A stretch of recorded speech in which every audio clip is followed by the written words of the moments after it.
All right, look, PrizePicks is America's #1 sports picks app, and it's the easiest way to win cash while you're watching games. Here's how it works. You pick more or less on 2 or more players, and you lock it in. That's it. No spreadsheets, no nonsense. If player picks aren't your thing, you can also pick teams now. Winner, spread, total, all in the same app. Team picks are live in 30 states, including California, Texas, my home state, and Florida. Most importantly, new users use code Speakeasy. $5 gets you $50 in lineups for free. PrizePicks. It's good to be right. Ladies and gentlemen, welcome into the Speakeasy, sophisticated sports talk with the best in the game. I'm the large human being standing behind the bar, nicknamed Carebear, Kieran Hickey Simple, and I am joined here with 2 gentlemen that made their mark in the National Football League and are now making their mark in sports media. The first gentleman, an All-Pro in 2014, according to All Pro Football Focus. Get it right. On special teams. Get it right. He's wearing non-prescription glasses and he's very comfortable with uncomfortable conversations. Emmanuel Acho in the building. Beautiful people. Hey, this is a absolutely fantastic show. Speakeasy was built for days like today. Eagles signed Hollywood Brown today, and he will be joining the show in literally a matter of moments. In about 10 minutes, we got an exclusive interview. The first one he's done as an Eagle in the show. Carebear, you're a large human in the back for now, but in about 2 months, we're going to be a whole lot smaller. We're already a little bit smaller for sure. So, also coming into the Speakeasy. This man, like you mentioned, the Eagles earlier, he is an Eagles legend. The man is the all-time leading rusher for the Philadelphia Eagles. He is no stranger to greatness as the shiftiest running back in my era of watching NFL football. He's also no stranger to getting things done off the field, building homes or building up a lot of youth. You know, I don't even know what to call them. In NIL deals, 2-5 Sports. There you go. You better get it right. LaShawn Shady McCoy in the building. You better get it right. We just signed the top corner in America. Yeah, there we go. Jalen Hill. There we go. Come on. 2-5 Sports. 2-5 Sports getting it live right now, man. Also joining us here in the Speakeasy, the resident short king, the man in charge of social, the man keeping the chat in line tonight. Father times 2 coming up soon. The married man here, social Trey in the building. How we doing today? Short King is crazy. Short King, is it not crazy? You say because I'm not that short. But you're a king. I am a king. But listen, yo, that's what I'm some saying. of the greatest kings of all time. We're very short. Yeah. That's what I'm saying. That's true. Napoleon. Oh, one of the greatest. Short. Come on, Solomon. man. Short. Genghis Khan. David. I don't know if he was a kid. Short. David was short. Yeah, that's what I'm saying. true. So yeah, there's a power in being short. Who else? Game of Thrones. The shortest. Are you talking about Joffrey? No, not Joffrey. You talking about Peter? You talking You're Tyrion? talking about Tyrion. Hold up. Tyrion Lannister. Speaking of Tyrion Lannister, can we go ahead and throw this up real quick? This is a picture that Trey got a couple weeks ago with him at his wedding. Him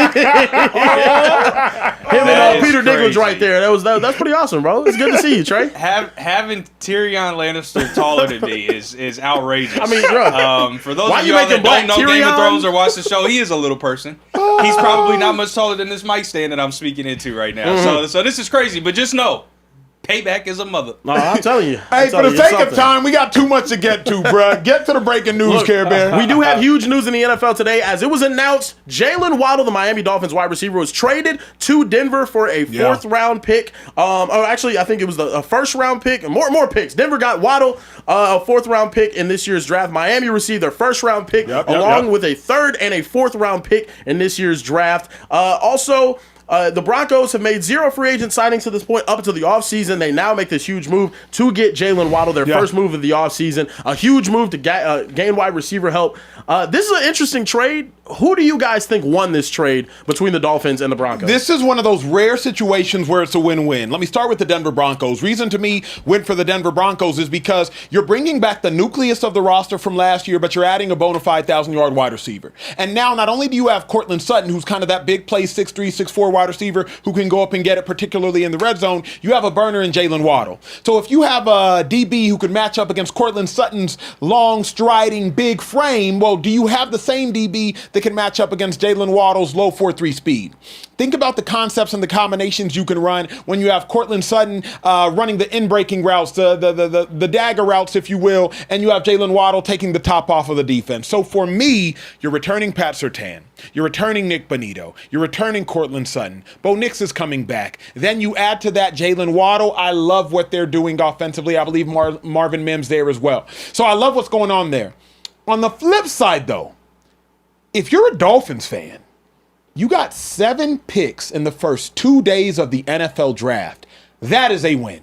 2 first-round picks, Miami Dolphins, a second-round pick, 4 third-round picks. You got a new general manager, so I do not anticipate the same wasting of picks like Chris Greer did. And you have a new head coach who Shady knows well, who knows exactly what he wants with that team, and what he wants in Jeff Havley is defense. You got 7 picks in the first 3 days, Miami Dolphins. This is how you turn around an organization. This is how you turn around a franchise, but you have to hit on those picks. Jalen Waddle by himself was not saving any team. He was not resurrecting any team. But these first round, second round, and third round picks, that can save a franchise. F them picks. F them picks. F them picks. I don't know if I like that, Acho. I'll be honest. Like, I don't even, after the 4th round, after the 3rd round, I don't really count players for real. Because you don't know what you're getting, right? If we could have got maybe 3 first rounders, maybe 2 second rounders, right? I might love this deal, but I don't. I'm going to go with the Broncos. One thing I know about the Broncos, if you know Sean Payton, and his offense, he always has a speed guy. It's his thing, right? I like has multiple running backs, a big receiver, and he's a speed guy. If you remember back in the day, they had Marcus Colston, they had Reggie Bush, Deuce McAllister, then they had Henderson, or they had Ted Ginn, who was a speed guy. Well, Waddle is not just a speed guy. He's a ball player. He's a top tier wide receiver. He's a first rounder. Facts. He ain't just going on streak routes, right? On dummy routes. Yep. You could give him them quick little now screens, make a guy miss. Talk about it. Right? You could give him a little slant. 3-yard slant can go 30 yards. He's a special and is a playmaker. So if you ask me who won this trade, I'm going with Denver. You got a winning team and you're building a new winning culture. Yep. Really good defense, right? A good quarterback that is getting better as each game goes on. You got Cortland Sutherland, that's a really good wide receiver, right? Really good wide receiver. Possession guy, right? For sure hands. And then you add Waddle in the mix. That is a nice move. Yeah. It's a really nice move. I mean, offensively for sure, and they can run the ball. The reason Shady, I don't want to say that the Broncos won the trade is because if you're the Dolphins, you got a first round pick for Jalen Waddle. Okay. That's like the Bills didn't get a first round pick for DJ Moore. Please correct me if I'm wrong. I think he went for a second. No, you're right. You're right. So you got a first round and a third round for Jalen Waddle. Yeah. So not only do you get now another rookie who's about to be on 5 years of a deal, you got a quarterback that's essentially on a rookie deal in Malik Willis because he's not making like a real quarterback long-term money. But the thing is this. Talk to me. Do you know who the GM is? Brand new over the Dolphins. Exactly. Yeah. It's a brand new one. So having all these picks is cool. If Howie Roseman or Brett Veach was the GM, everybody's gonna say, you know what, the Dolphins win this trade. Yeah. But we don't know the GM, right? I know John. I know his name, but I haven't seen what he's done. And my thing is, I can't depend on you to get these draft picks. You clean the house with all these players, right? And you bring these draft picks. Cool. Jeff Hapley's my guy. I'm going for him. But I don't know how they draft. And if you're the Niners, I love it. Yeah. The Eagles, I love it. Chiefs, I love it. Yeah. But I don't know how that's going to work in Miami. That's well said. Yeah. Then let me spin this conversation forward. Then. Well, spin it then, DJ. Are the Broncos now the team to beat in your mind? 2-5 because in the AFC. Don't matter. Apologies. The Chiefs is there. What I can't do. Okay. I can't be talking about other teams like that, and the Chiefs are still there. They had one bad year, injuries, etc. They ain't played well. Cool. This team. Forget the Super Bowls. Forget the AFC Championship games. They win their division 9 years in a row. Yeah. So they had a bad year. It happens. They're going to win 10 in a row. Mm-hmm. So in the AFC side, to me, I still can't put no team over the Bills. Over the Chiefs. Yep. I can't do it. The reason I disagree with you, and the reason I say it's the Broncos now is, where are the Chiefs on week 1? Of the NFL season, week 1 of the NFL season, where are the Chiefs better than the Broncos? Where? Pat's not going to be there week 1. Justin Fields is not better than Bo Nix. I don't care if Bo Nix is coming off a fractured ankle. Where? Receivers? Hell no. Where? Tight ends? Nope.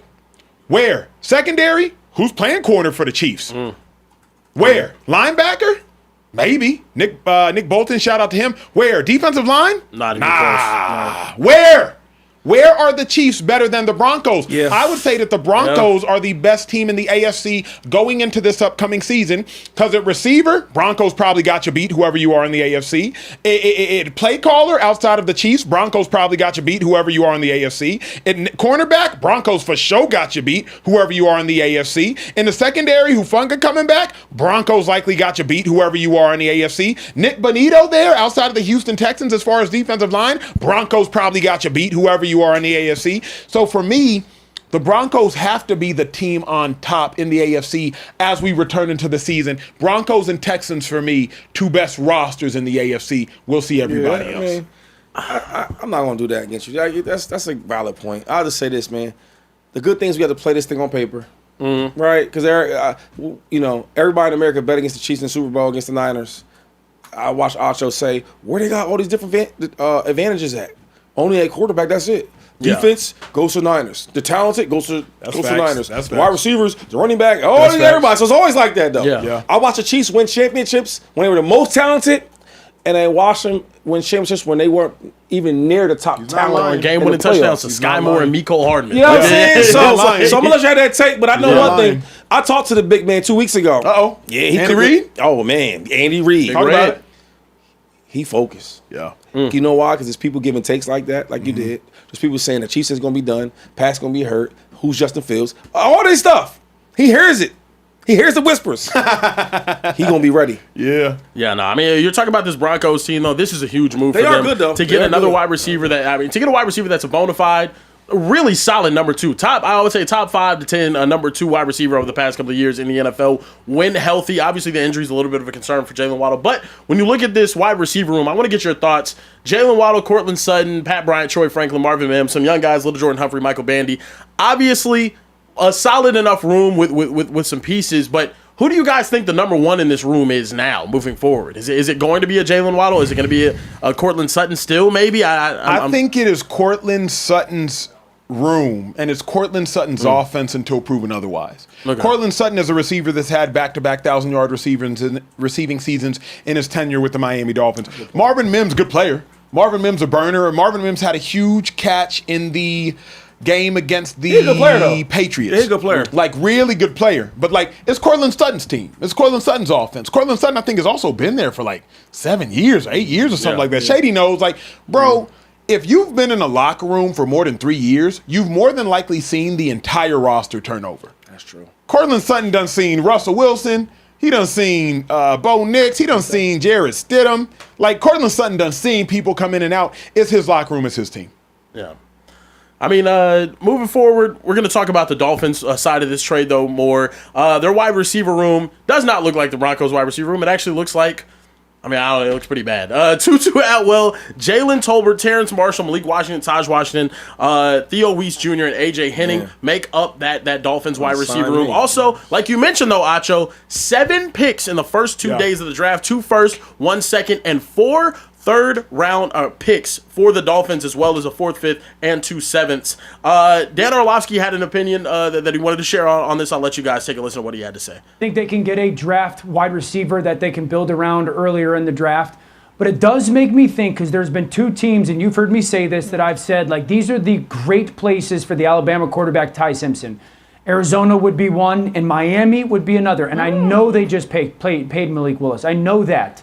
But given the timeline and given just the style of the quarterback with the style of offense that would be in Miami, at least under this regime, it makes me think, even though they signed Malik Willis, they should do their homework and entertain drafting Ty Simpson in Miami. I'm completely out on the Ty Simpson at 11 or maybe 30. I don't know. But are the Dolphins setting up Malik Willis to fail in you guys' opinion? What you think, Tupac? He's a really good player. I watched him develop. He used to be real bad. Now he's real good. Every time I see him, he got better and better and better. The question is, are they setting him up to fail? I don't like these wide receivers, but I will say this. Jeff Hafley's a really good coach, smart guy, player type of coach. You know what I'm saying? So players love him. And I can't see him setting him up like that.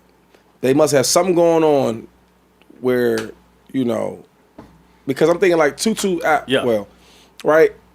Even though he's replacing Waddle, but they say he's a speed guy. You get what I'm saying? Yeah. Like I see where they're going with this.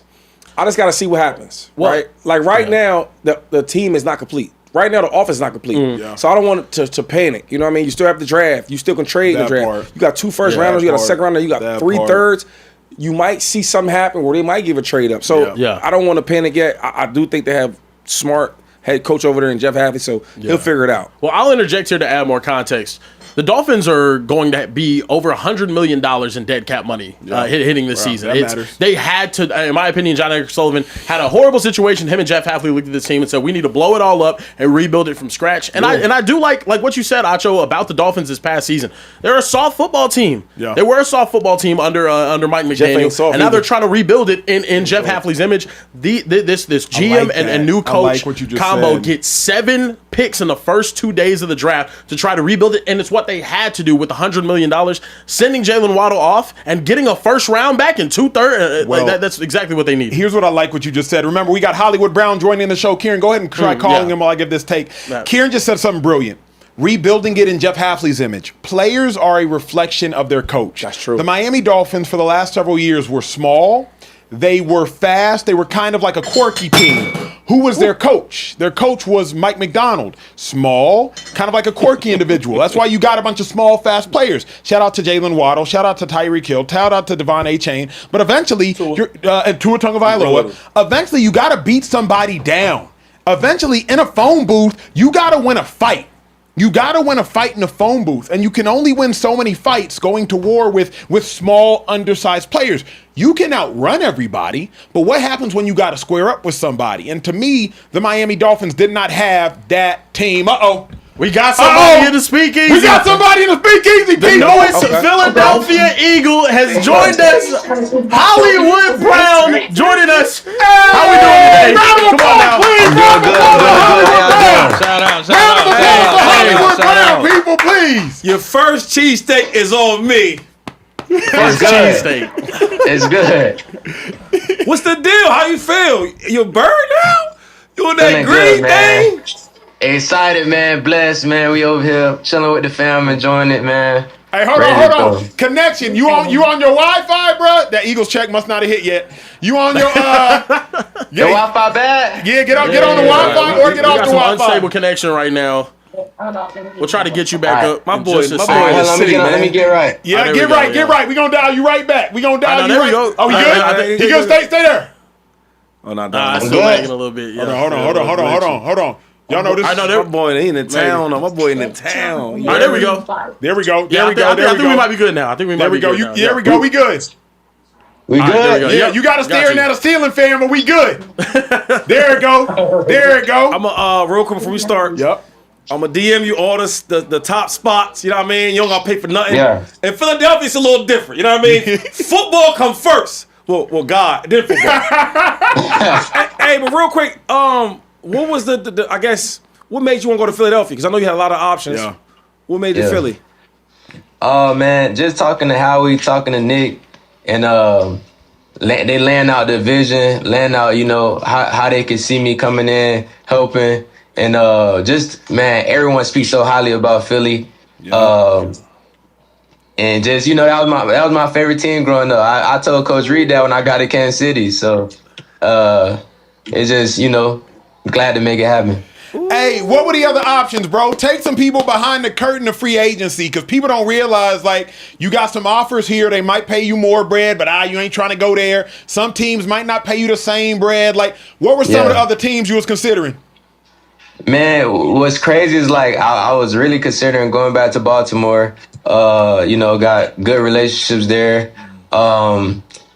Just really, I let my agent really handle it, till it got down to what it got down to, because this like my second time in free agency, so I kind of don't want the small talk, I let him deal with it, and when it got down to who really want me, who he think really, who's really showing their interest, then I want to talk and get involved. But other than that, I really leave it up to God, man. I just leave it up to God, and that's where He led me. I'm blessed and happy to be here.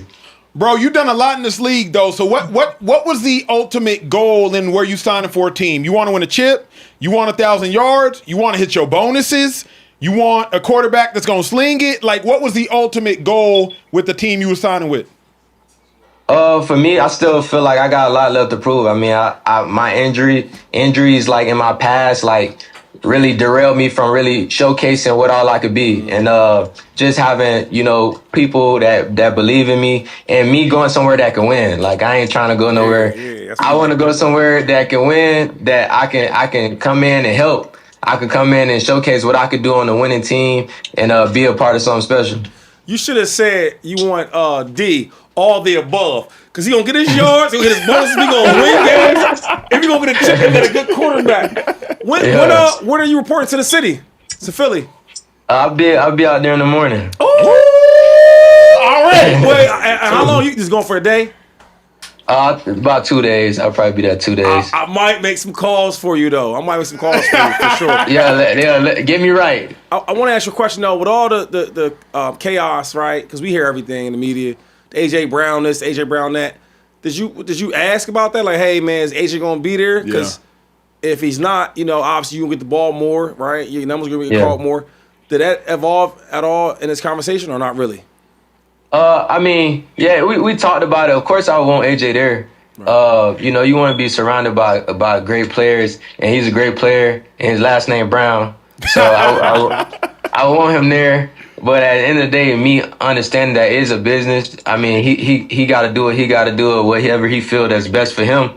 And but for me, I'm coming in and I'm trying to make plays. I'm trying to whoever in the building. We're going to get it right, and that's all I'm trying to do. Well, you got a good team around you, though, so know that. I do want to ask you this, though, because Andy Reid, that's one of my favorite coaches of all time. That's my guy. We still talk. And when you came over there, I was excited, right? I'm thinking when my second to last year, I played with the Tyreek Hills and all the explosive offense.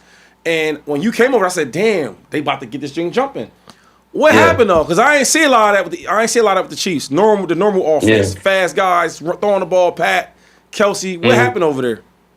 Man, it's so crazy because me personally, when I got there, I was probably having the best camp of my whole career. I heard that though. I heard you was killing it, camp. I was killing it, and then I had the unfortunate random injury, that kept me out for the year, and I feel like.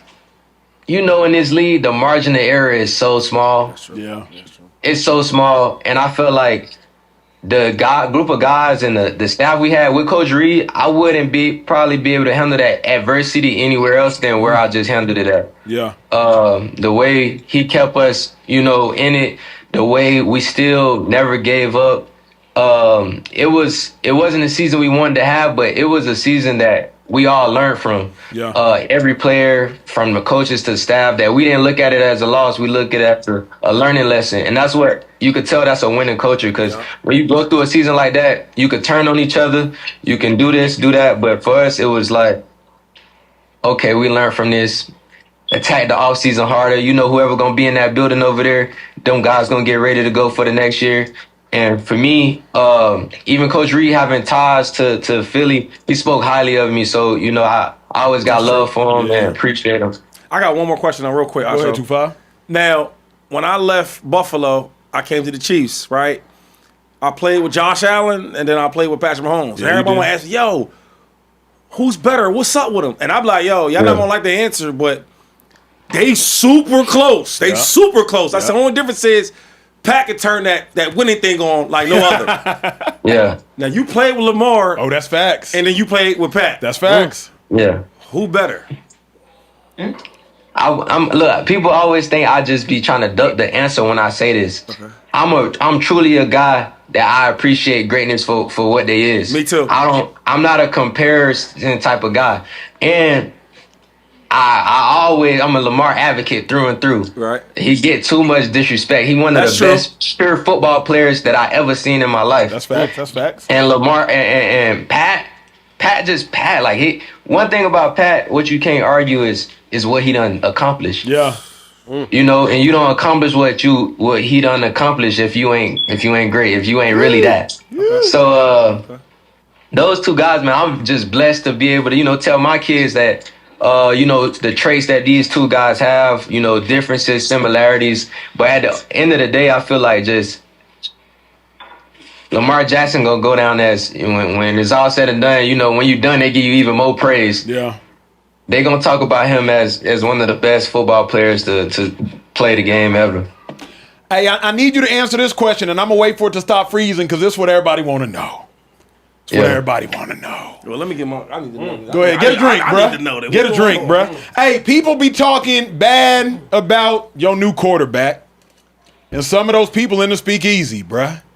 You can't see him. Some people say Jalen Hurts can't throw here, Jalen Hurts can't throw there.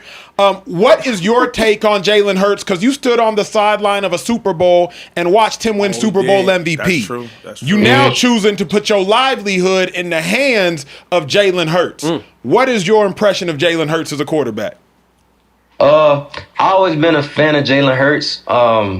From even his story back at Alabama. I mean, I took the long road to where I got, so I always root for guys that went on that journey, And when he came to Oklahoma was when I was coming into the league and I was considering staying in school to play with him. When he got into the league and just seeing the adversity he'd been through and being across that sideline Super Bowl and seeing how calm, collected, dialed in he was and the throws he was making.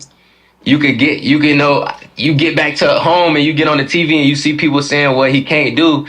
And it's like, I mean, everybody get on TV, everybody got their opinion. That's why we love this game. Yep. That's why we love this sport, because anybody can chime in. You can't be mad at somebody, speaking their opinion. But I personally feel like he's one of the top vertical passers in the league. Like, as far as his deep ball is great. You talking about Jalen Hurts still or Patrick Mahomes? He's talking about Jalen Hurts. I don't hate that take. He hit deep balls, though. Okay. I just had to clarify. He hit deep balls. Yo, this is what I deal with all day, though. Can I not clarify? He's one of the best vertical throwers in the league, and that's attractive to a receiver. Like, he putting it on the money, and on third down when it matter, money downs, he can make it happen. However he got to do it, don't matter how it look, he gonna make it happen. If the man played with Patrick Mahomes and Lamar Jackson, he knows something about quarterbacks, don't he? You're right. No. All right, thank you. You're right. Hey, before we let you go, we need some predictions, G. We need some predictions. Hold on, I'm waiting for the connection to get back stable. Yeah, he got way too much This is the money weirdest. for this. I've never seen it not be blurry, but then I ain't at my house. I'm at his house. what is it? The chat saying The chat saying you got to change them batteries in the smoke detector too. It keep going off in the background, man. No matter how much money black people get, that smoke detector going off, man. I heard it beep like 3 times. Don't be like that. What's up, yo? Hold up. Now, I don't have respect for him and all that, but he a Cowboy fan. We can't be doing that. That's what we do. That's what we do. Hey, tell him. Come on, bro. That's what we do out there. That's too Hey, funny. what numbers you giving the Eagles this year? We going for 1,000? We going for Easy. 6 tugs? Like, Yeah. well, you know what I'm saying? What we doing? Hey, like I say, I don't put no cap on myself. I don't put no cap on myself. I'm going to go out there. I'm going to make plays. I'm going to light it up. And you feel me? I'm going to make Philly love me. You feel me? I'm going to love Philly. I'm excited for it. Look, I'm going to DM you, yo. Anything in the city, you good. Go anywhere you want to go. I'm going to make that call for you. You good. That's my word. Hit me for real. That's my word. He can't wait to get out of there and get back to Dallas. That's really what it is, man. Right there. You see him right now. You see him right Hey, now. ladies and gentlemen, Hollywood Brown, please, Brown, clap it up. Shout out, Hey, appreciate you, fam. Hey, stay healthy, be safe, go ball this season, bruh. I appreciate y'all. Congratulations, bro. Thank you. Hey, man, y'all nasty, bro. Y'all was getting excited that he's going to be there in 2 days. Philadelphia in March. Are we serious? He could be in Miami right now. He could be in the Caribbean right now. You want to be in Philadelphia right now? He can't wait to hate this. Yo, real talk. I can't. Nah, yo, I'm going to tell you something, though. Because I don't know if you know this. And then counseling, sometimes, LaShawn, you can't see yourself sometimes. Karen, you can't see yourself. You hating, like, obviously hating. Oh, no, definitely.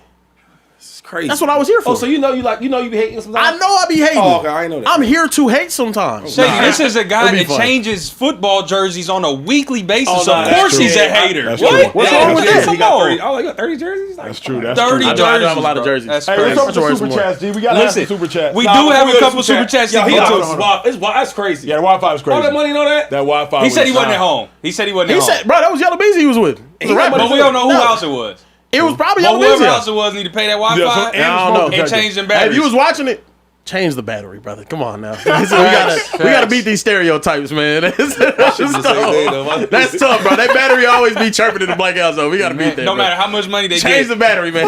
Listen, it's got a a pack of 50 Duracells, brother. That's it. That's it. That's it. Listen, $50 super chat from Aisha Babasi. 2748. I'm going to assume that is a woman regular. So Hey, we're gonna we clap it for up our her. ladies. Our ladies Clap super for chat.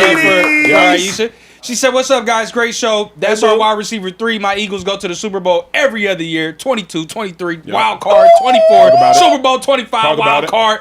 So we go to the Super Bowl again this year. Listen, stop hating the Eagles, hating Bear. Love for Shady, Acho, and Social Trey. Go Birds." Hey, So not love for me. That's You an crazy, Eagles bro. hater, bro. I keep it Bro. neutral. You know where these two Victories stand. are better because you have haters to talk This shit is to. true. That's like you. What? I need to be This y'all's is true. You need adversary, haters. bro. You don't appreciate the remember? sun till you know the Muhammad rain. Ali's about not it. Muhammad Okay. Ali if he didn't have the Joe Frazier's or the George Yeah, Foremans to you go need up it. You against. need an adversary. an adversary. Magic had a himself Sonny Liston, said, too. "Bird helped me become Come magic." on, bro. Yeah. Y'all need Yeah. me. Admit that. Y'all need me. that is Well, the wrong. guys that are incarcerated definitely need you. But What? in another way, Sergeant What Pinkman was that? said, That's crazy. "What's your favorite memory when you play with Andy Reid, Shady? That's a good question. Oh, so many. Give us one. Give us one." I got an easy one for you. Talk to me, Okay. 2-5. When he called me for my draft, Okay. he said, What'd he "Shady," say? he said, "You're coming to Philly." That's all I need to do. That's all you need to hear. I thought. Now I cried then. As you should. My life As you should. changed. As you should. I got another one for you. As you should. My third year, right? I got a funny one. He told me that I said, "Coach, I'm getting like 5 yards of carry. Why we keep throwing the ball?" He said, "Let me tell you something. Come here." He goes, "You can't go to heaven if you run the ball too much." That is hilarious. Like what? Yeah. What do you say back to that? Yeah. What? Because I want to go to heaven. Right. Yeah. But you also want to run the ball a lot. So you conflicted. I'm going to heaven first. Oh, okay. Yeah. So I had to shut up. You get it? Yeah. Yeah. He knew what he was doing. He boxed you in that You know corner. what Andy Reid funny as hell though for that. Listen, we got a $20 super chat from Lady L'Oreal again. Clap it up for our women regulars in the all my building. ladies. She said, "Hey, just tapping in to say goodnight. I pray God continue to bless each and every one of you, even the people in the back. Shout out to the people in the back. Shout out to him in the back. Shout out to the gang in the back. Shady, I love you. You're my favorite. Much love to the rest of y'all. JK, I love y'all too. I love you too, mamacita, señorita. Listen, I got a couple more. I know we got to keep it moving. Switch68 said, "We keep speaking about Waddle. Why is Cheetah still a free agent? No way that GMs think he's cooked." What y'all think about Cheetah? He's cooked or he still got a little bit of life left in him? Cheetah has to prove to me that he's cooked before I bet on him being cooked. Yeah. Oh, he one of those ones. Yeah. Tyreek Hill. Yeah, but I mean, you say he got to. They got to prove he's cooked. I got to see him be sorry. Oh, yeah. I got to see him be I sorry. No, he's not sorry. Yeah, I'm not going to be I like. can't imagine that. He's One back leg, right. half leg. Him. I got to see it first. I was talking to Brent Sonic today, and we were talking about like certain players. And he said when certain players lose a step, it's the end of the world. But there's certain players that lose a step, and they're still really, really good and really, really fast. Yeah. Deshaun Jackson loses a step or two, he's still fast. Yeah. You get what I mean? Yeah. That's how Tyreek Hill is. He's gonna be good. The thing is, he has such a severe knee injury. I think right now they're trying to figure out, well, what is his contract situation going to be like? Because if he comes back healthy, gets back to 95% of what he was before, he's a top 5 receiver in the league. But if he comes back and he doesn't get to that, what stand? am I overspending in this contract? I think that's really the situation right now with him. Also, does he want to continue playing football? I think that's another does. thing though too. Yeah, He's a ball player. No, exactly. He worked extremely hard. Last one we got. My bad, Shady. Go ahead. You good?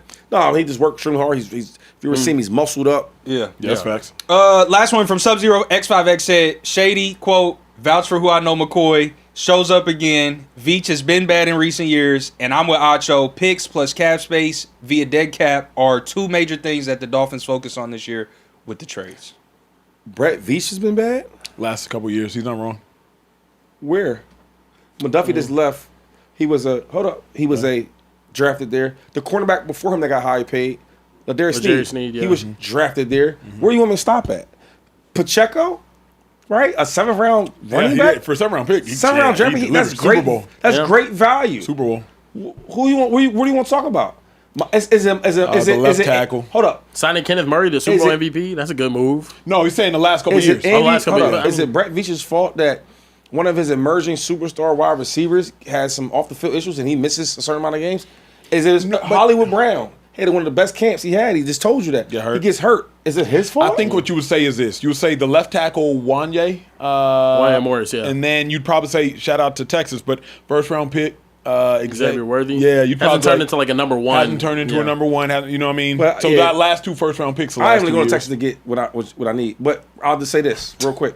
Not only but draft picks GMs get counted for. What about free agent signings? Yeah. Right. Some of the offensive linemen that left the Chiefs because they can't pay them no more. Mm-hmm.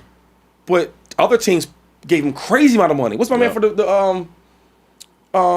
Bears? For the Bears? Oh yeah, the left guard. Joe Tooney. Oh, you forgot about him? He's playing center and he's playing guard and he's playing tackle. Yeah. You know what I'm saying? So don't play this game with me, man. Seriously though. Yeah. Brett Veach is one of the greatest GMs of all time. He's on that path, I'm saying. Really good. Speaking about Brett Veach, let's get into the next topic. The New York Jets are finalizing a deal that's sending Justin Fields to the Kansas City Chiefs, pending a physical.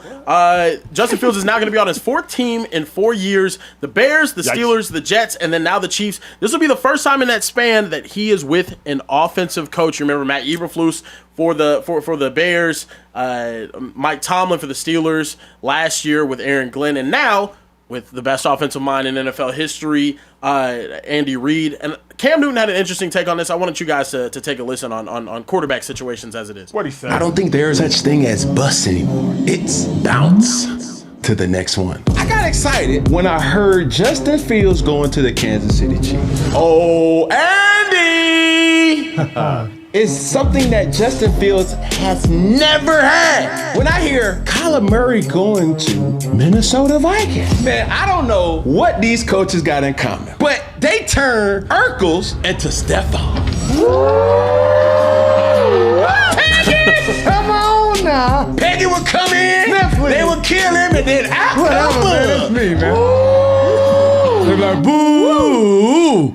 Boo. If it wasn't because of what Sam Darnold has accomplished, Malik Willis will be labeled a bust, Justin Fields, Kyler Murray, Daniel to all of them. But when you have guys to come before you that has went on that journey to say, no matter what the people say, I'm gonna ball anyway. Okay. You are my life, I can't let go. Y'all know about that. Do you guys agree with Cam Newton that Fields isn't a bust?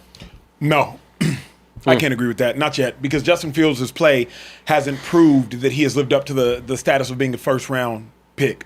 The other thing, and I think it's a big danger that both Justin Fields, it's a big danger that both Cam Newton's going to get into, and I saw Mina Kimes kind of insinuate is that these different individuals who have had lackluster careers, former first-round picks, might go on to the Sam Darnold trajectory of being a Super Bowl champ. Let's add a little context to it. Karen, you should know the answer to this one. Justin Fields was drafted. Who was his head coach? It was Jim Nagy. Matt Nagy. Oh, Matt Nagy. When Matt Nagy got fired, Shady, you'll obviously know the answer to this, but I won't ask you. I'll ask Kieran. When Matt Nagy, Justin Fields' coach that drafted him, when he was drafted, when Matt Nagy got fired, where did he go?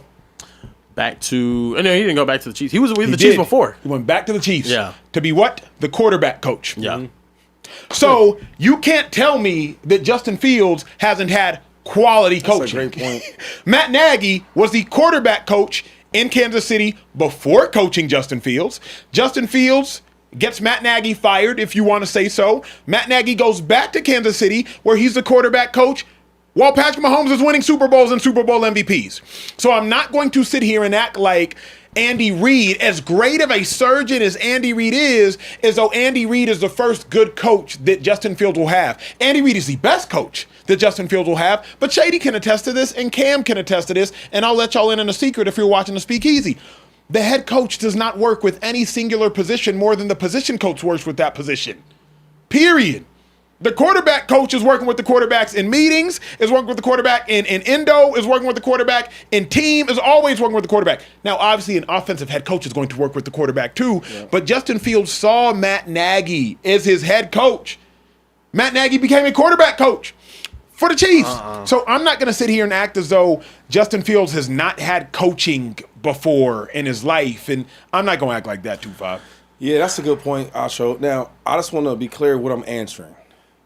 Do you agree with Cam Newton that Fields isn't a bust? How can he not be a bust? Is he saying he's not a bust because now the Sam Darnolds and the Baker Mayfields, like he's saying there's no such thing as bust anymore. Okay, and you know what? I get what he's saying because the only position that could be bad for all these years and then potentially be good is a quarterback. If you're a first-round quarterback and you're not good, you get all these opportunities. If you're a first-round cornerback that's not good, you don't get him. Running back, you're not getting him. Lineman, you don't get him. Yeah. So I guess Cam does have a point, but I won't even kill Justin Fields. I won't even do that. I've done it enough throughout the years. What has he done really good? Like, he brought up Malik Willis, what I disagree with, because when Malik Willis was bad, he played early as a quarterback. But as he got older and he got more opportunities, he played better and better. I watched Malik Willis develop more than Jordan Love. I watched it. Yeah. I watched Jordan Love look phenomenal against the Cowboys in the playoffs, and I haven't seen him again. I might see him for a quarter or two. I haven't seen him again. Malik Willis, if you really watch his career, when he was real awful and bad, he's been better and better and better. And now he's going to be a starting quarterback. Yeah. I love Shedeur Sanders so much. I was praying he didn't go. I was praying that Malik Willis didn't go to the Browns because that's going to be a hard battle to beat. That young boy can run. It looks like he can read a lot better now. I love his game. So I get what Cam is saying, but with Justin Fields, it's like he hasn't shown me enough.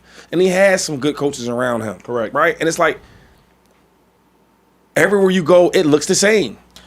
No matter how many different coaches you got, I mean, how many different offensive coordinators you have, no how many different offensive game plans you have, he looks the same. He's a great runner. He's inconsistent throwing the ball. He turns the ball over. It's just like, it's not even a Justin Fields issue. I'm just saying he looks the same to me. Yeah. I actually disagree with you, Acho, and I do agree with where Cam Newton's coming from because Sam Darnold was just a bust. He just was. He was terrible. He was terrible in New York for the Jets. Awful franchise that has not had good quarterback play in my entire life. Best when I'm saying Mark Sanchez is the best a quarterback has looked, or maybe an old Brett Favre or an old Aaron Rodgers, it's nasty. Also, I mean, Geno Smith, bust. Straight up bust until he got his opportunity with competent coaching. Also, on the Matt Nagy point, Matt Nagy was only there for his rookie season. Then they hired Matt Eberflus. Matt Nagy was also the quarterback, or also the head coach for Mitch Trubisky when they drafted him, and he stunk. He went to a Pro Bowl. He did have a Pro Bowl in 2018. And then what happened after that? The next 2 seasons, he played at a level Mitch so bad. isn't good. Okay, that's because fine. Mitch has gone on to not be good. That Mitch has gone on to be backup. That's what you feel me. Mitch has gone on to be a serviceable backup. And Justin Fields has gone on to not be good. Yeah, I mean, so like I can't but say Sam that Darnold was a serviceable backup. Correct. Geno Smith was a serviceable backup until they got their opportunities to start for good offensive coaching.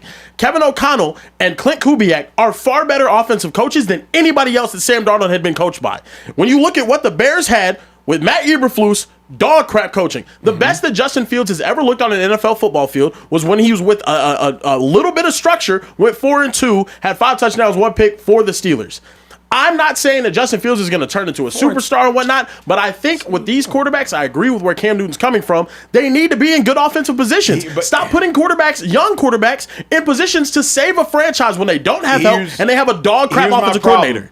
Even if you don't have help, you have to be better than Fields was. You remember Fields had games with negative net passing yards. What about under That's 100 impossible. yards? Yeah.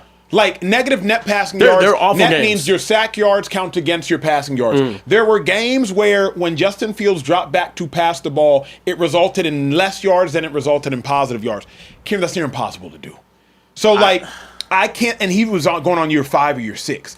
I can't act as though Justin Fields has lived up to the first round billing. Difference with Sam Darnold, by Sam Darnold's 3rd team, and really by his 4th Minnesota Vikings, he had turned it around. By his 3rd, the San Francisco 49ers, he's a backup and he's chilling. By his 2nd, the Carolina Panthers, Kyle Shanahan had seen enough to say, you know what, we'll give him whatever we'll give him. Then O'Connell saw enough to make him the starter. giving him a 1 year, 10, whatever the case it was. Yeah. Justin Fields is going on 5 teams, I think this is. Yes, and this is going to be the best situation with the best offensive mind that he's ever played with. If he stinks now, sure, but we've already seen the same dude that had less than 50 yards in a passing game for the Bears go out there and be able to win games at the NFL level for the Pittsburgh Steelers. I just want to ask a question, right? Go ahead. What's up? Because we always talk about like good players and bad players and bust and this and that, and I have this issue where if I'm a good player and I'm with some bad coaching and not a good team, right? I won't look great, right? I won't look special, but I'm going to still look decent. Yeah. Like, Yeah. I'm going to still look like above average. Yeah. He don't never look like that. Can I be honest, though? Wait, before you be honest, like, and if I'm a bad player, right? And I'm around a lot of good players and good coaching, like, I'm still gonna be bad, but I might not be terrible. It works the same way. So sometimes with Justin Fields, I'll be hearing these arguments for him, like, oh, he don't have this, he don't have that. The other day, I'm working out at the gym, and the guy was telling me, I'm like, yo, you must love Justin Fields because you're finding all these excuses for him. Like, yo, if you're a good player in the best situation, you still should look decent or above average. I agree with that. That's crazy. I don't. That blows my mind, man. I'm not here to say that he's amazing. I'm saying, did Sam Darnold look decent or above average when he was with the Jets? No, he looked terrible. The Jets and Bears organization, up until with Caleb Williams, or maybe that tiny period with, I think it was Kyle Orton or Jay Cutler, they looked awful. Rex Grossman made a Super Bowl for the Bears in 2 games that he had the worst NFL games in a win ever. They played against Arizona. I think he had 6 turnovers in that game and 40-something yards. They ended up winning that game because they had enough structure around him to be able to win those games. Justin Fields, he looked awful. I'm not going to say he doesn't look awful, but I hate throwing the bust. So how's that a bust then? I hate throwing that What's label. what's the bust? What's it mean to you? What's the bust mean? A bust means to me a guy that just cannot play in a good situation or a bad. He's just not a good player whatsoever. We haven't seen Justin Fields in a good situation. But here's the thing, Kieran, and you got to realize, bro, like, every situation in the league, 1, ain't going to be perfect. And 2, 32 teams in the league. He's going on 5.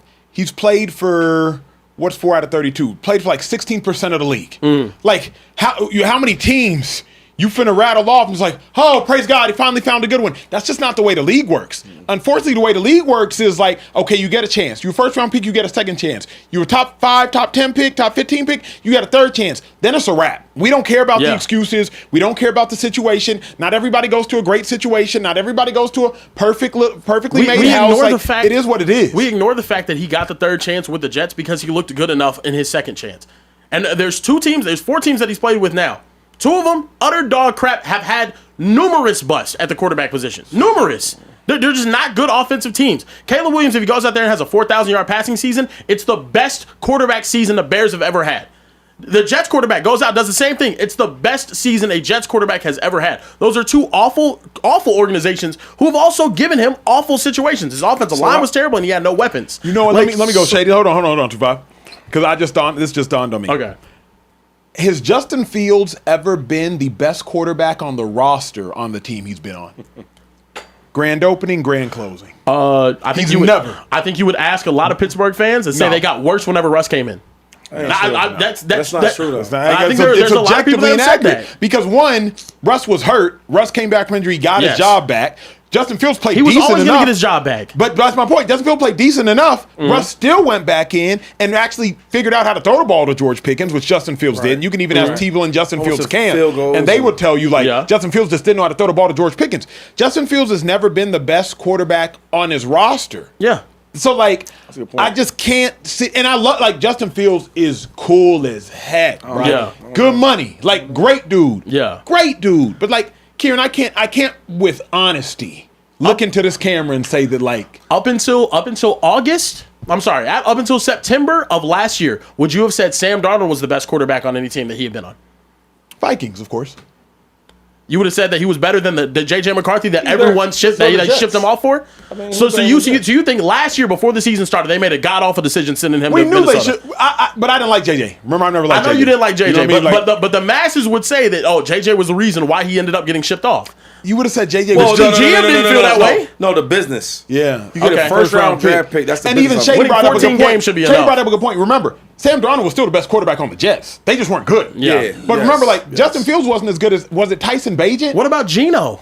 For the Bears. Yeah. They were like Tyson Bagent. I just think it's tough. I just think it's really tough to grade Jets quarterbacks You're not wrong. I'm not saying it's an like, awful situation. I just disagree because like if you like even Mark Sanchez, he wasn't god awful. correct. Like No. everybody, I think people do saying that because it sounds cool, but like in the butt fumble, but he wasn't awful. No. I'm just saying, Geno, he was a Jet, he was a Giant, he was a Charger. Then he became a Seahawk and became a starting quarterback. He was awful before then. Well, I mean, Terrible. you shoot 10 shots. You finna make two You of gonna them. make one or two. It's because of the situations they go into, though. You think Andy Reid's going to have him out there looking terrible, like with 50 yards in the game? He'll look No. better with Andy Reid because Andy Reid's good with every other. That's my every point, quarterback. though. But my thing is, if you're a good quarterback, right? You still should look above average, even if you with bad players. Yeah. Like, you gotta show me something. He never looks like that. He never showed you anything. I mean, he had some games where they were putting up points. I don't know. And in some games, he would have like 70, That is 80 true. yards. Yeah, he had some really bad ones too. But yeah, A bust is a top tier pick. It's supposed to be elite, and he's nowhere elite. Yeah. That's Yeah. what bust is. Like, let's Yeah. not change the definition of it. Okay. Yeah. Let's keep it real simple. I hear you. Up until this point, I would say he's a bust, yes. But it wouldn't surprise me if he turned it around. Moving forward, we got to talk about the 49ers. They signed Christian Kirk to a 1-year, $6 million deal. The latest wide receiver addition for San Francisco. They also added Mike Evans in this offseason. How big of a deal is a Christian Kirk signing for the 49ers? I think it's huge for the Niners. At this point, it's the small pieces that are huge for the Niners. I'm not looking for the splash move. The Niners have enough splash players. Christian McCaffrey, Brock Purdy, Trent Williams, enough splash players. I would mention George Kittle, but he's coming back from an Achilles injury. Nick Bosa, splash player. Fred Warner, splash player. They have enough splash players. Right now, can we get the Osio Digizuas? Can we get the Christian Kirks? You got the Mike Evans, splash player. You just need, at this point, like the subsidiary players. Y'all know if you ever are weight training, weight gaining, you got your meals, and then you got your supplement meals. Christian Kirk is a supplement player. Christian Kirk is not going to be a 1,400-yard wide receiver. They don't need that. Christian Kirk is not getting 100 targets, nor is he getting 100 catches. They don't have that to go around. That's for Christian McCaffrey. That's for Mike Evans. So Christian Kirk is going to go out there, hopefully give you 650 yards, give you 5 touchdowns, be a really good number 3 wide receiver. You have Pearsall, you have Mike Evans, you have Christian Kirk. Maybe they'll do something in the draft because obviously Mike Evans is older. But I like what the Niners are doing as far as finding the supplement players. Find the players to fill in the gap. Every team can only have so many Shady McCoys. Every team need to have about 3 to 5 Shadys. By the grace of God, you have 3 to 5 Shadys. They have Bosa, they have Fred, they have Trent, they have McCaffrey. And Kittle come back from injury. That's their 3 to 5. Now you need some other players that can help you win. Real quick. Who was that first name? Who was the first player you said? Who was the first player he said? Is it Osi or No, Digizua? who was I was asking. Osi or Digizua? Say it again. Oso Oso or Digizua. You Digizua? say so fast. Oso or Digizua? Yo, the truth is, I love this move. Christian Kirk, I love it. Because if you know the Niners, how they play, they don't really need on them flashy, high-profile wide receivers. Mike Evans is a profile, high player, but for real, he's a grinder. He don't complain. He ain't a prima donna. He don't need to have 13 targets a game. He going to play hard every play, right? And he's going to get majority of the targets. Then you look at the way they play. They run the ball. Kyle Shanahan wants to run the ball. And you need guys that's going to block. Christian Kirk, he going to do his job. If he gets 20 targets or 1 target, he gonna play the game the same way. Yeah. So I love this move for them, man, because they're getting players that fit the culture. They're getting players that fit the identity of the 49ers. They want to run the ball and they want to play team ball, and he's a guy like that. I think it's quality depth. The 49ers have had so many injury issues over the past couple of years, and the last year they had a situation where you were looking at that wide receiver room and it's like, yo, Jawan Jennings, you have to be our number 1. We got to go out there and fight and scratch and claw to get wins. I think Christian Kirk does add some depth. It's an exciting-ish move, but how excited are you really getting over a third-string wide receiver? But he is a really good number 3. So for that, and also what you said, Shady, he does the dirty work. He has no problem doing the dirty work, which is why he's been in the league as long as he has. I think it's a solid signing. When you look at the 49ers, though, their wide receivers, Mike Evans, Ricky Pearsall, Christian Kirk, they got D-Rob, Jordan Watkins, Jacob Cowing as well. What do you make of the 49ers free agency so far? Is this now going to be an offense that's capable of having Brock Purdy and company compete with the juggernauts in that division? It's interesting. I'm trying to not overstate here, but I would say, see, if Mike Evans is healthy, let's make this contingent upon Mike Evans being healthy. Okay. Then this wide receiver room can compete with the wide receiver rooms Brock Purdy has had. Deebo Samuel, a young Brandon Ayuk, And then they haven't necessarily had a number 3. Because if Mike Evans is healthy, it's a 1,200-yard receiver. Ricky Pearsall, I believe, is like an 800-yard receiver. So if your top 2 wide receivers are giving you 2,000 yards, that's typically what Debo and Ayuk did. Don't let that one Debo 1,400-yard season fool you. I'm talking about normally. The top 2 receivers for the 49ers usually give you about 2,000 yards. If these top 2 receivers can give you about 2,000 yards, and truly, Kieran, if the top 3 receivers can give you 2,500 yards, that's a win. Christian McCaffrey is going to give you 700 to 800 yards. You're looking at 3,200 yards between your top 4 receiving threats. I haven't counted George Kittle yet because, again, George Kittle coming back from injury. You add in George Kittle 700 yards, that's how Brock Purdy gets to a 4,000. If you ask quarterbacks and stuff like, hey, how do you figure out if you're getting to 4,000 yards? Oftentimes, that's how they'll deduce it. So if I'm looking at the top 5 pass catchers that Brock Purdy's had, McCaffrey, Kittle, Evans, Pearsall, Kirk, you can go to war with that. And you can win with that. Yeah. And with all due respect, like a bunch of different types of dudes. Mike Evans, big time receiver, 6'5", 220, gonna go up and get it. Ricky Pearsall, ball in his hands, gonna get active. Then Christian Kirk at this stage in his career, he's a janitor. And what I mean by that is the janitor, they do the dirty work. That's true. Yeah. You know what I mean? Like he's a janitor. He might not receiver. get the ball the whole game, right? But it might be a crucial 4th and 1, 3rd and 2. Yep. And the pass, right? To the flat. Yep. He catches it, they win the game. Like he's that type of dude. And you know what? Shady's hitting the nail on the head. Love this. Glad y'all in the Speakeasy. If it's your first time in the Speakeasy, hit the subscribe button. Please hit the like button. We do this show live every night for y'all. We're not one of those shows that just come on twice a week. We be in the studio grinding every single night. Hit the subscribe button right now if you can, please. The Niners need specific types of players. Great runs, good runs turn into great runs when receivers block downfield. That's true. I'll say it again. They do that. Yeah. Good runs turn into great runs when wide receivers block downfield. All them long McCaffrey runs back in the gap, Ayuk was blocking downfield. Jawan was blocking downfield. Yeah. You want to know who be blocking? Mike Evans. You want to know who be blocking? Christian Kirk. And Ricky Pearsall, he finna learn how to block. So Christian Kirk is the epitome of a 49er. He's a team-first guy. Mike Evans, he's the epitome of a 49er. He's a team-first guy. Far too often, people only look at ingredients, Kieran, and they don't look at, hey, how do the ingredients make the meal? You feel me? Yeah. I know you know about food. If you ever want to all right, bro. Come on now. This is where it gets crazy, bro. If you baking a cake or something, you can't just only put in sugar.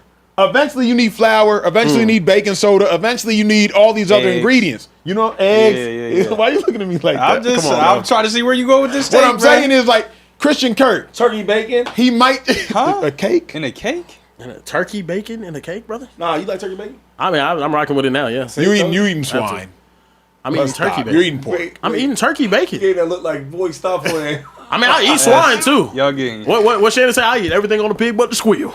Yeah, I'll do that. But no, I say all that to say the Niners are acquiring their perfect type of players. But Kieran, you haven't chimed in on this. No. I mean, I think the 49ers are acquiring what they need, right? So what Kyle Shanahan's shown you is he really just needs 2 solid wide receivers. And if he doesn't have 2 really solid wide receivers that he can put the ball in the hands of over and over and over again, he needs a solid enough third option that can do all the dirty work. That has been Jawan Jennings for years and years and years. And now with Mike Evans and Ricky Pearsall, hopefully he stays healthy and is capable of being that number 2 that they need.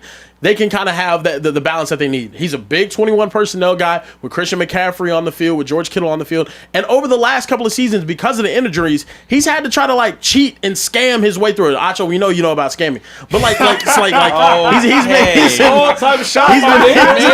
duck your head, Shady. You know what I'm saying? I'm probably why he's a 49er fan. But like now that Kyle Shanahan gets his pieces in there, he can start to really formulate the chemistry that he needs to go on those Super Bowl runs. I was looking at it, the best years that he had, right, when they made the Super Bowl last. Brandon Ayuk's 1,000-yard receiver. I think Debo Samuel, I'm not sure if he had 1,000 that year or maybe it was just under. But didn't have 1,000. Yeah, McCaffrey though and Kittle also got busy. So having those 4 pass catchers is the big thing. Let me give you one more, Kieran. 2019, you have to remember the San Francisco 49ers, I believe they were the only team with 3 700-plus yard wide receivers and 2 500-plus yard running backs. Like Kyle Shanahan would rather not be focused on one guy because Kyle Shanahan's scheme eats. So now you have 3 receivers that are capable of giving you 700 yards plus. Now, Christian McCaffrey, he's going to need some help back there, bro. Like, he's got to get some help. But, like, this is actually how Kyle Shanahan wants to construct his rosters. He doesn't want to be top-heavy. He doesn't want to have to throw the ball to Puka Nacua 180 times a year. That's just not the way Kyle Shanahan gets down. Shanahan is like, hey, give me a lot of talent. Let me spread it out, and that's exactly what the Niners have. I think this is as good of a Niners team as Kyle Shanahan has had in probably 3 years, in probably 2-3 years, so long as they're healthy. I don't know, man. They're deep, bro. They're injury prone though, and they're old. Yeah. They're one injury from Mike Evans away from being kind of in the same position they were in last year. To me, it's just. Yeah. I would love to believe in it. Healthy. I think the 49ers have a great roster. I think they're amazing, especially defensively, adding Osa Odigizua. Trying to say it as fast as possible. But no, like having the pieces that they do, it's huge. But I'm sorry. They have not shown to me over the last 5 years that they can stay healthy enough to go on another Super Bowl run. They just haven't. It's been injury. If they do stay healthy, they're in the Super Bowl. But if they don't, they're getting eliminated early in the playoffs or making it further than they should have and getting eliminated again. Moving forward, though. I got some super chats. Talk to me. Before you get going, Talk Carebear. to me. Ken Rowe 200X said, can I get some positive vibes from my Steelers? They hired McCarthy, and I found out there are only 5 toilets in the locker room, as the NFLPA ranked them dead last in their 2020 spirits, please. Wow.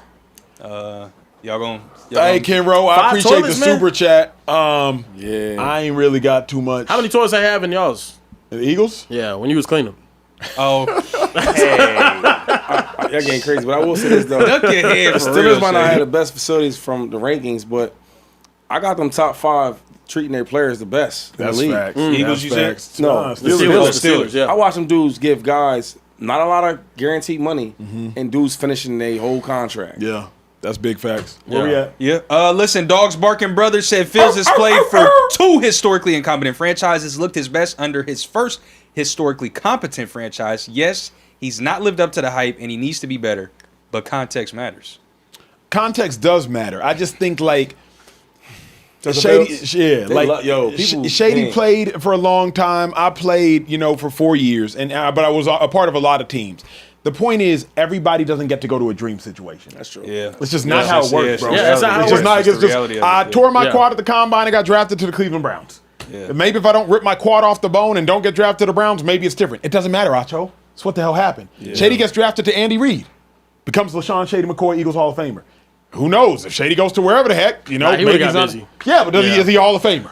Who knows? Probably still, yeah. He was cold. Can I bro. make my point? He was. You get disrespectful now. He was cold. He could have got busy anyway, bro. They had us in the first half. Running backs are, I also think that's part of the argument. Running backs is a position where if you're cold, bro, you're gonna get busy That's anywhere. not true. You don't think so? There's some guys that need holes. There's some Yeah. guys that can't read holes. Yeah. They can't. Well, is that a limitation on them or is that the team that they're on? Because you would have got busy anywhere. I'm a little different. You know what I'm saying? But that's what I'm saying though. A special No, player. I'm saying if a guy's really, really good but can't really read holes and all that, he won't be good. yeah, like Trent Richardson, he just couldn't. No, I ain't never think he was that good like that. But here's my crazy thing. I think You thought Trent was nice. I thought it was cool. He got ran over. If you put but Trent. no. If you Mark Ingram, put though. Trent behind a fullback the entirety of his career, I think he would have been okay. But if you give him a team that feel me? has big holes and all that. Correct. Like if you put Trent to the Dallas Cowboys, like the DeMarco Or Murray had the what about Cowboys. The Eagles 2 years ago. He would do. Yes, he would have. Yeah, He won't do what Saquon did, but he would have been fine. Yeah. Yeah, you know what I through mean? Say, Giants. DeMarco Murray gets crazy busy with the Cowboys. Crazy Yeah. busy. Put DeMarco Murray in and Chip Kelly's shotgun and run scheme.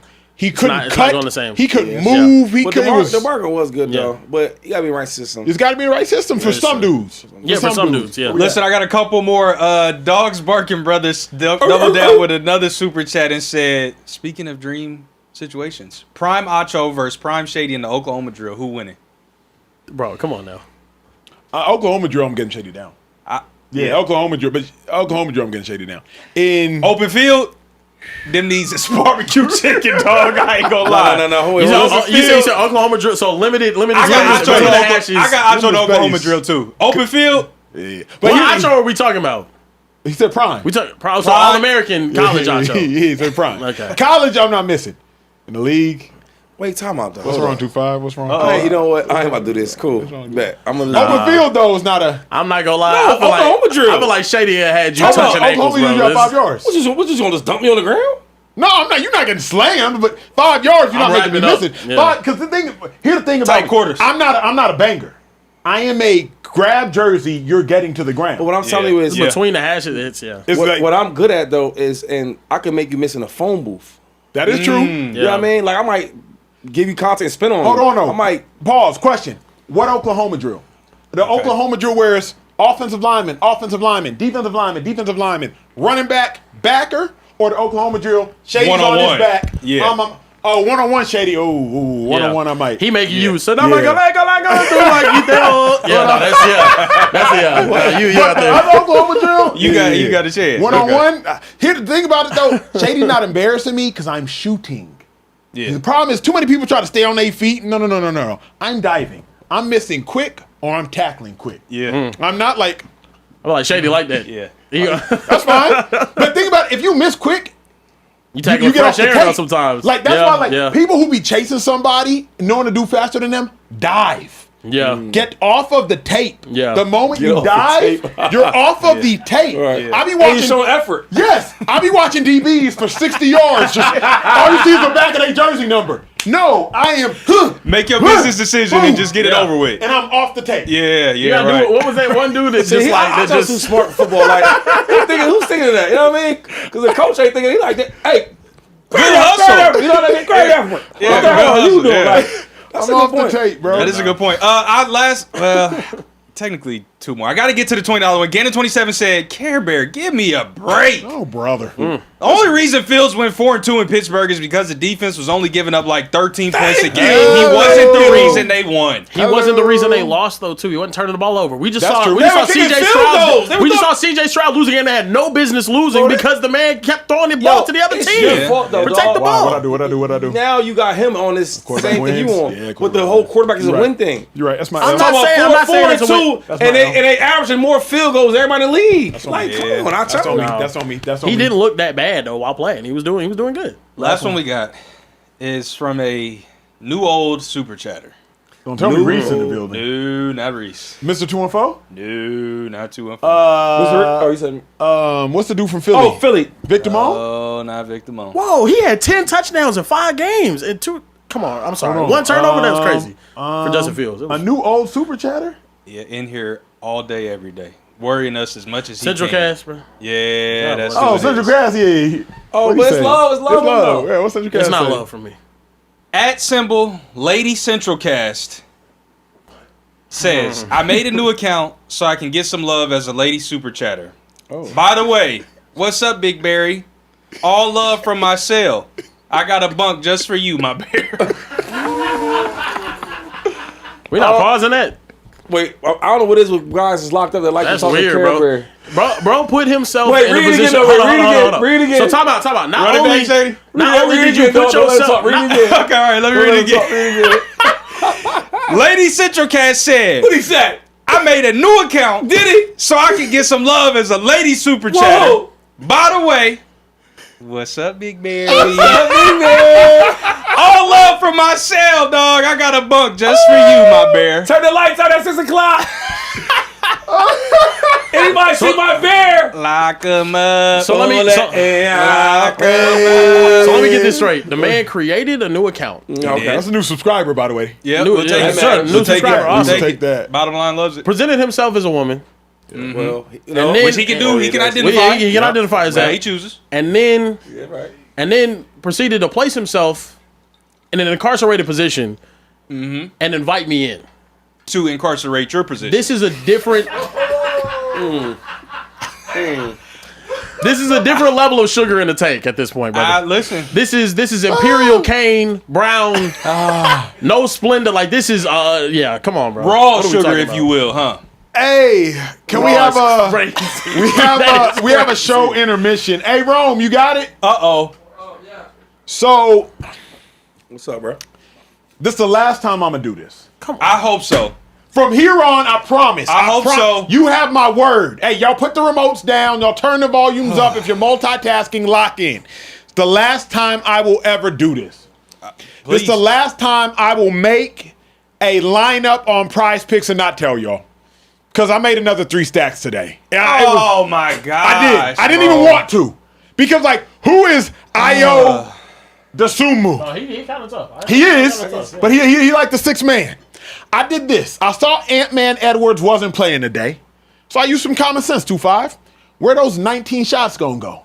Well, Julius Randle finna get about 7 more shots. Yeah. Acho finna get about 6 more shots. Yeah. And how in the hell did they have Paolo's over-under at 20.5 versus the Thunder? Who can guard him? Hartenstein too slow. Chet too skinny. Dort too short. Bro, I won the Paolo one by 12 points. The Acho won by 6 points. Oh, this was an early screenshot. By the end of the game, Acho had 19 points. Julius Randle had 32 points. And Paolo had like 35 points. And I won a Randle one by like 12 points. Look, if we currently we got like 970 It must be nice. first time cats on using code Speakeasy. Yeah. If y'all download PrizePicks and use the code Speakeasy, I will drop my lineup before I make my next one. Y'all heard it here first. Download PrizePicks. Use the code Speakeasy. $5 gets you $50 in lineups. 50. For free! Look, I'm not telling y'all again. If you want free bread, Give him the wink. if you want your meal this weekend for free, what are we doing right now? Give him the wink, though. Give him the. It's good. For free. PrizePicks, it's good to be right. Come on now. There it is. I got a question for you. What's up, G? What are you doing with all of these winnings? Because I did not Still invest ain't got it a back in desk. the show. No So bonus. Here's the thing. Here's no the desk. So No Shady chair. knows this. When you start a business, which the Okay. Speakeasy is, I don't know. Hold up, man. you don't know about starting businesses? No, this saves what I say. Because, like, I'm with Trey. Look, when Your you start, check ain't got no when fat y'all or hun start a savings. business, which the Speakeasy does, Okay. the leader eats last. There's a book called by Simon Sinek called that. Leaders eat last. Okay. So the only person in these 4 shots that's not getting a paycheck is the one with his hand up. Well, you still give us more money. And so- you still can give us more money because you eat last. Hey, can you mute his mic? No, facts. Thank you. Don't So- mute mine. I So what we do with these winnings safe. is we make sure that y'all can keep getting paid so y'all keep showing up. Because though y'all love me, y'all not working for free. I've tried. Yeah. So when I've tried. We know his Nigerian ass tried. Yeah. Wait, when we get paid next? Karen, can we get to the next topic, Look, man, we got to get to the next topic. Maxx Crosby came out and said that the Ravens lied to him, saying that the trade was on even though they backed out of the deal. No one will admit the full truth, but it is what it is. I'm where I'm supposed to be. Apparently, he did not meet with GM Eric DaCosta until 5 hours after he arrived and took his physical and felt like the vibes was off whenever they met. I'll let you guys take a listen to what he had to say. Had my MRIs, like I didn't like I was asking Joe, like, yo, like can I like before I left, I wanted to see the head coach and just chop it up, talk football, talk ball. Like he's a defensive guy, never met him before like that, so I wanted to chop it up. So I didn't get to meet with him till the end of the day. I didn't get to see the GM at all. I thought I was going to see him when I first got there. I didn't see him for 5 hours. So That's crazy. wow. Do you guys feel bad for Maxx Crosby given this crazy situation? Maxx Crosby was lied to. Maxx Crosby was deceived. Maxx Crosby was led astray. Maxx amok. Crosby was completely bamboozled. I've been traded before, and I'm not Maxx Crosby. And when I got traded, I met with the GM, Howie Roseman, within the first 5 hours. And I'm little Emmanuel Acho. And I saw Howie Roseman within the first 5 hours. No, the reason Maxx Crosby did not meet with the Ravens officials when he got there was because they had already known by then, you know what? This is my summation. We finna go get Trey Hendrickson because Trey Hendrickson is still on the market and he hasn't been signed yet. Cleveland Browns, trade me to the Philadelphia Eagles. I cannot pack my stuff up. Can't pack your car, can't take anything. Your flight's in 3 hours, Acho. You got to go. That's how it works. At least during in the off season, flight's in 3 hours. You got to go. I get to Cleveland. First dude I meet with is the quarterback coach for the Giants. Shay, you might remember Shay, quarterback coach. Come on, now. That's my man. Shay's the first. I had it with Buffalo, too. So Shay was like a little GA or something at the time. He receives me. I meet with Howie and Chip immediately, and that's me. So if you're Maxx Crosby, the GM coach should have been waiting on you. Only reason they weren't waiting on him, they already knew what type of time it was on. Yeah, so, and everybody was, when I made comments about this a couple weeks ago, they was like, oh, well, he failed the physical. No, it was more than that. Because a player like this, like, you know what you're dealing with. You know, he had the knee injury. You wouldn't even ask to even have the trade. You knew what was going on with it. My thing is this. When you have a player like that that's coming to your town, coming to your team, and he's all highly recruited and everybody wants him, and free agency, they're trying to trade from all these different things. And this type of player, you know what you're getting, though, so treat him with respect. The man said he ain't even talked to the GM for 5 hours. This ain't a guy you just picking up off the streets. That part. Like, this ain't a guy you trying to figure out who it is. It's Maxx Crosby, one of the best players in the league, right? When you talk about the Ravens being a Super Bowl type of team, when you add him to it, it's like realistic now. Another thing is the head coach. When you got a player like that, you meet him right away. Talk about it. When I got traded, right? They put me on a private jet. Me and my family, we get there. Soon I land, the head coach is waiting on me. Yeah. What are we talking about? Bro, when I heard this, I couldn't believe it. So I had to text him like, yo, is this real? He said, bro, it's real. There's no way a guy like Maxx Crosby would get treated like this. How this thing even works when you get traded, right? One team trades you, the other team is receiving you. They're happy to get you. They can't wait. When you get there, everybody in the building is happy to see you. From the ticket office, the marketing, people, the execs upstairs, the GM, the head coach, the money guys. Like, everybody's there to greet you. When I got to Buffalo, everybody was just, everybody, kids, the head coach's son was there. Like, everybody. And then now I hear with Maxx Crosby, he's like, it's nowhere near that. We're the same type of player. Unacceptable. The NFL should look into this. They look into everything else with these players. You do this, you do that. They always look into everything. They need to do the same thing for these owners and GMs. That's unacceptable. Yeah, no, I mean, this is just, it's not surprising in the least. I think it's also just funny that the Ravens brass is trying to put out these articles saying that, we try to pass them with the physical and whatnot. Everyone sees it's BS. Yeah. Like, everyone sees it's BS. And it's honestly, for me, it's not even about that. I think I knew it was true whenever you guys explained the situation to me at first. My question is, what does the league, or do you guys think the league takes steps to avoid this happening in the future? Or is there just nothing they can do because there's team-appointed doctors and whatnot? Do they need to be league-appointed doctors to everyone and they have to report to the league and they're just assigned to that team? Or what's the deal going to be? I mean, I think the players actually it's on the player.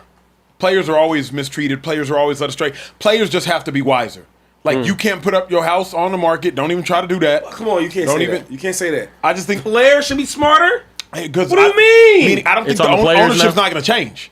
Like, I don't think we can, unless you try to penalize the Ravens. Yes. You should But penalize how the can you Ravens. prove it? That's the problem. You know what I mean? Another thing is, when you trade a player like Maxx Crosby, you know you're getting a new deal. When I got traded from the Philadelphia Eagles, right, going to the Bills, I knew I was already getting the deal done. They already told me they were going to make me the highest paid running back. That's part of the trade. Yeah. Right? So, him the same way. He probably was going to get a new contract. Yep. But I think they say, you know what? We get Trey For the cheap. for cheaper, right? Give him a new deal. He know he's good. That's what they really did. Yeah. And don't have to give up as much. That is some bull crap, though. I don't know how you police it. That's because the Ravens, given the fact that Maxx Crosby actually is dealing with an injury, the Ravens can just hide behind the fact of like, oh no, his doctors came back and said it wasn't his report wasn't clear. Send him back. You know what I mean? Like, you can't. You know what I mean? Like, you can't prove it. That's so like, if you're a player in the future, either mandate a no trade clause, but Maxx wanted to go to Baltimore, or you just like wait for that trade to be approved before you even try to get hype, before you even try to move the house, before you try to move the family, try to move the kids, like before you say goodbye. My question to you is, maybe they do something where if I'm about to trade for Acho, for 2 first-round picks. That's but you know. Maybe we had the doctors go see him first or something like that. You know what I mean? Before you announce the news. Yeah. But the problem is you can't have that. You'd be tampering because Ravens doctors can't treat a Raiders player. So how about this then? Before we make it public. Yeah. There it is. Because if you say you're going to make a trade for me, cool. But like, Maxx, we're looking to trade you, or they're looking to trade you for you. That's different than you are traded. It went all over the world. Everybody's seen it. So now his mind, his agent tells me, yo, the trade's done, etc. You don't get a new deal with the Ravens. He's like, bet. Now my whole mind's different. Yeah. You know what I mean? But the fact of the matter is, and this is why, like, when Shady and I talk, this is why, honestly, sometimes athletes come from a certain perspective that non-athletes come from. It's a business. The NFL is shady. The NFL is shiesty. The NFL is cutthroat. Like, how do you do Maxx Crosby like this? That's what I don't get. You know what I'm saying? Do the third round pick. Do the guy that's going to get cut tomorrow. Do the Emmanuel Achos like that. But that's what they do to Emmanuel Achos like. like. And I'm like, that's fair. Yeah. I get that. Like, You don't. But let's personalize it. But think about it. Like when Chip traded Shady, I was like, wait, you can do that? Like you don't do that to stars. You treat certain star players with respect that you don't necessarily give the backups and the third string guys, because respectfully, we haven't earned it. We haven't earned it. Yeah. I haven't earned the right to have that conversation necessarily. Now, man to man, you should still have that conversation, but I understand, like, no, at this level, I haven't earned the right. I'm just thinking, Maxx Crosby's earned the right. Bro, I brought my dog with me. I brought my homeboy with me. I had my mom, my dad, I had my son with me. I was just bringing everybody with me. Big private jet. Yeah. Right? We get to Buffalo. They take us out to eat. Head coach is there. We drink, having a good time. Rex Ryan. Everybody was there. And I'm thinking like, damn, feels good. Yeah. You know, like they show you that they want you. We traded for you. The whole night. Tell the story, 2-5, because you're talking about it, you know it, you lived it. But in a speakeasy, very uniquely, you get all pro Shady McCoy here. When the Bills traded for you, how did you leave Philly? What airport? Where did you land? Who greeted you? What people? Where'd you go? Like, tell how a trade actually happened. What fit were you wearing? When the trade happened, Drew Rosenhaus called me and said, hey, Shady McCoy, listen, it's not a joke. That's the first thing he said to me. It's not a joke. You're getting traded to the Buffalo Bills. I'm like, what? For who? Kiko Alonso. I'm like, who is that? Who is that? Yeah. And I said, is that it? He's like, yeah, that was it. So I went to Google, look him up. I've seen who he was. Oregon, made sense. Then I'm like, all right, well, what's next? He said, we got to leave in the morning. I said, I'm not going. I'm not going to Buffalo. Can't make me go. I'm not signing no paperwork. So he said, don't panic. I'm going to call the Buffalo Bills. We're going to get a new contract. I still didn't care at the time, right? The first person I called was Chip Kelly. Of course, he didn't pick up. I left him like 3 messages. Swear, he ain't pick up. No, he ain't pick up. Left him like 3 messages. I said, look, man, you cut Deshaun or you traded Deshaun to the division. Put me in the division. If I ain't good enough, then play me twice a year. You know, he never answered the call. Anyway, Drew called me back. He said, we got the Bills to make you the highest paid running back. Let's do the deal. And I said, all right. So we did the deal, right? Cool. So they got the itinerary ready, right? I think they gave me an extra day. I was in Miami at my Miami spot, and my friends, my family came up. We all flew together. Had my dog with me, and my son. We flew to Buffalo on a private jet. When we land, they had the car service for us and all that. I think the GM met me at the airport. Dang. Right? And then the GM and the money guy also, the one that does the money. The actual deals. Okay, cool, bet. So then we laugh, we have hugs and all that. They hug the dog, they pet the dog and all that. And then we leave. We go to the hotel. No, we go to the facility. When I get there, it's all these people there, like in the marketing department, the execs, everybody in suits, clapping. They clapping out, you know what I mean? All that. I'm like, dang. They love me here, right? So now I'm feeling the love. You want to treat one of your star players, franchise players, good. Yeah. From there, we leave. We go to the hotel. I get dressed and everything. I'm not sure if I met Rex there or I think I did meet him there. Anyway, but when I get dressed, we go to dinner. Nice big dinner. The office coordinator's there. The running back coach is there. Wide receiver coach wasn't there. The GM was there. The head coach was there. We were having drinks and talking. It was like, yo, it was my night. It was my visit. When you make a trade for a franchise player, you show him the red carpet. Since when I left the airport in Philadelphia or in Florida, all the way till I got to Buffalo, it was love the whole time. I didn't want to leave. So yes, I know what it feels like to be traded, but I don't know how it feels like to be disrespected. When you got a guy like Maxx Crosby, you treat him with the most respect. The NFL, y'all should definitely investigate that. I don't know how you're going to do it, but the NFLPA, we paying out a lot of money. Yeah. Get to that, man, because that ain't right. I think this is something that's so public now, it might be a part of the next CBA. It gotta be. It's got to be. Yeah. You can trade and not every nigga on the trade? Yeah. Nah, it's crazy. A dude's about to move his whole family and life all across the country. It's crazy.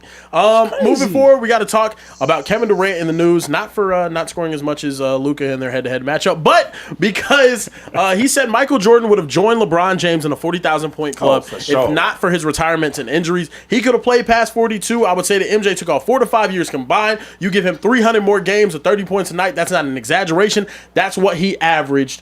30. Do you guys agree that KD that MJ would have joined the 40,000-point club? I hate the premise. I hate the premise. We do not do the wouldas, couldas, and shouldas in sports, regardless of the circumstance. I absolutely hate the premise. Is KD correct? Potentially. But what Kanye say up on the stage? I guess we'll never know. Like, is KD right? Maybe. But the fact of the matter is, like, you can't reward the athlete regardless of how great they are. You can't reward the athlete with the assumption if they voluntarily stepped out. So like, I just, yes, does common knowledge say, oh, we assume Michael Jordan would have done this, and this. What if Jordan would have got hurt? Hey, after LeBron won the chip in LA. Yeah, LeBron also got hurt, groin, I think his first year in LA. Yeah. Injuries happen. Like we assume so many things, but we don't assume the inverse of what also could have happened. So like, Shady's always says we don't play with this. Why you want to play with this now? 2-5 don't do it. I don't play with this. Fight the desire. But we talking about the greatest basketball player of all time. Fight the urge. I'm not gonna do with this. Okay. But when we talk about the greatest basketball player of all time, what are we talking about? Hold up. I'm I holding. just want to get this straight. Hold up. I'm holding. So when a brother retired the first time, Yep. he wasn't really getting hurt. I think he got hurt his second year in the league. But Jordan was one of them guys that was playing 82 games. He was durable. Was he not? Durable. Okay, so that matters then, right? Absolutely. So if he don't take the break after his third championship, Yep. I'm sorry, after his third championship, you don't think he's going to be averaging another 30 and doing all what he does? Don't do this, Shady. Number 2. Don't do this, Shady. Yo, the dude was averaging 20 points at 40 years old with the Wizards. Yeah. No. Bro, don't get if this. MJ just played that thing, you crazy? Yo, I love KD. I love the Bronze and all that. I love them dudes. We are not about Here's to the thing. disrespect Here's what I Michael hate. Here's what I hate. Jeffrey No, Jordan. not yet, Kieran. Okay. Here's what I hate. What I hate is this. We always assume the individual who either retires too early or, in the event, even significantly worse, passes away too early. We always assume the career trajectory of their life. If LeBron James would have retired after he went to 9 NBA finals in 10 years, say he retires, we would have been like, but bruh, he went to 9 in 10 years. He went to 8 straight. Say he retires after going to 8 straight. He would have gone to 15 straight. What was stopping him? LeBron James went to 8 straight NBA finals. He just retired too soon. He already won 4 chips. He would have won about 8 chips. But he kept playing. So we realized, oh, he went to 9 in 10 years. Then he's gone to 1 in the last 6 years.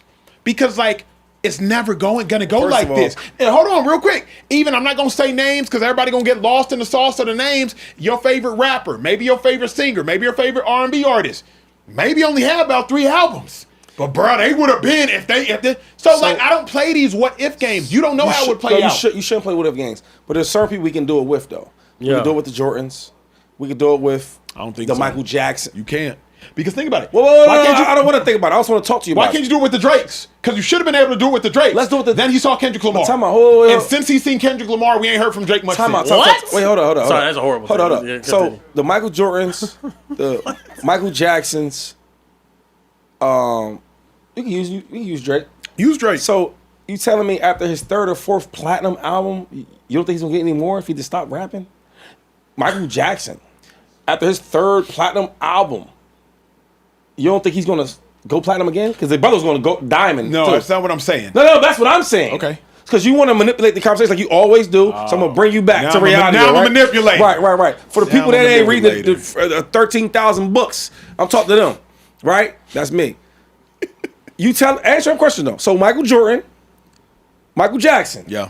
and you want to use Drake. Yep. You telling me after Drake's 3rd album, you don't think he's gonna go platinum again if he just stopped? That's not the conversation. No, it is though. Oh, yes, It's not. It Drake's is. going I think platinum it would. again, bro. Yeah, Yeah, I think it would. stop. Yes. Drake already That's had an not album my that was great that conversation. shit. Michael Jackson. After his 3rd, hold on, because I'm using the same example you use. After Michael Jackson's 3rd platinum album, do you think that if he just stopped, that he wouldn't have went platinum again? Of course, 'Cause he he was would. going- The conversation All right, is if he played till 40. His 7th platinum album is the assumption you're making. You know what I mean? So Michael Jordan, if he'd have kept playing, I don't know how great you see him as a score. He averaged 20 at 40. Yeah, he was dude. crazy. All right. So if he don't retire at 36, is Yep. the second time?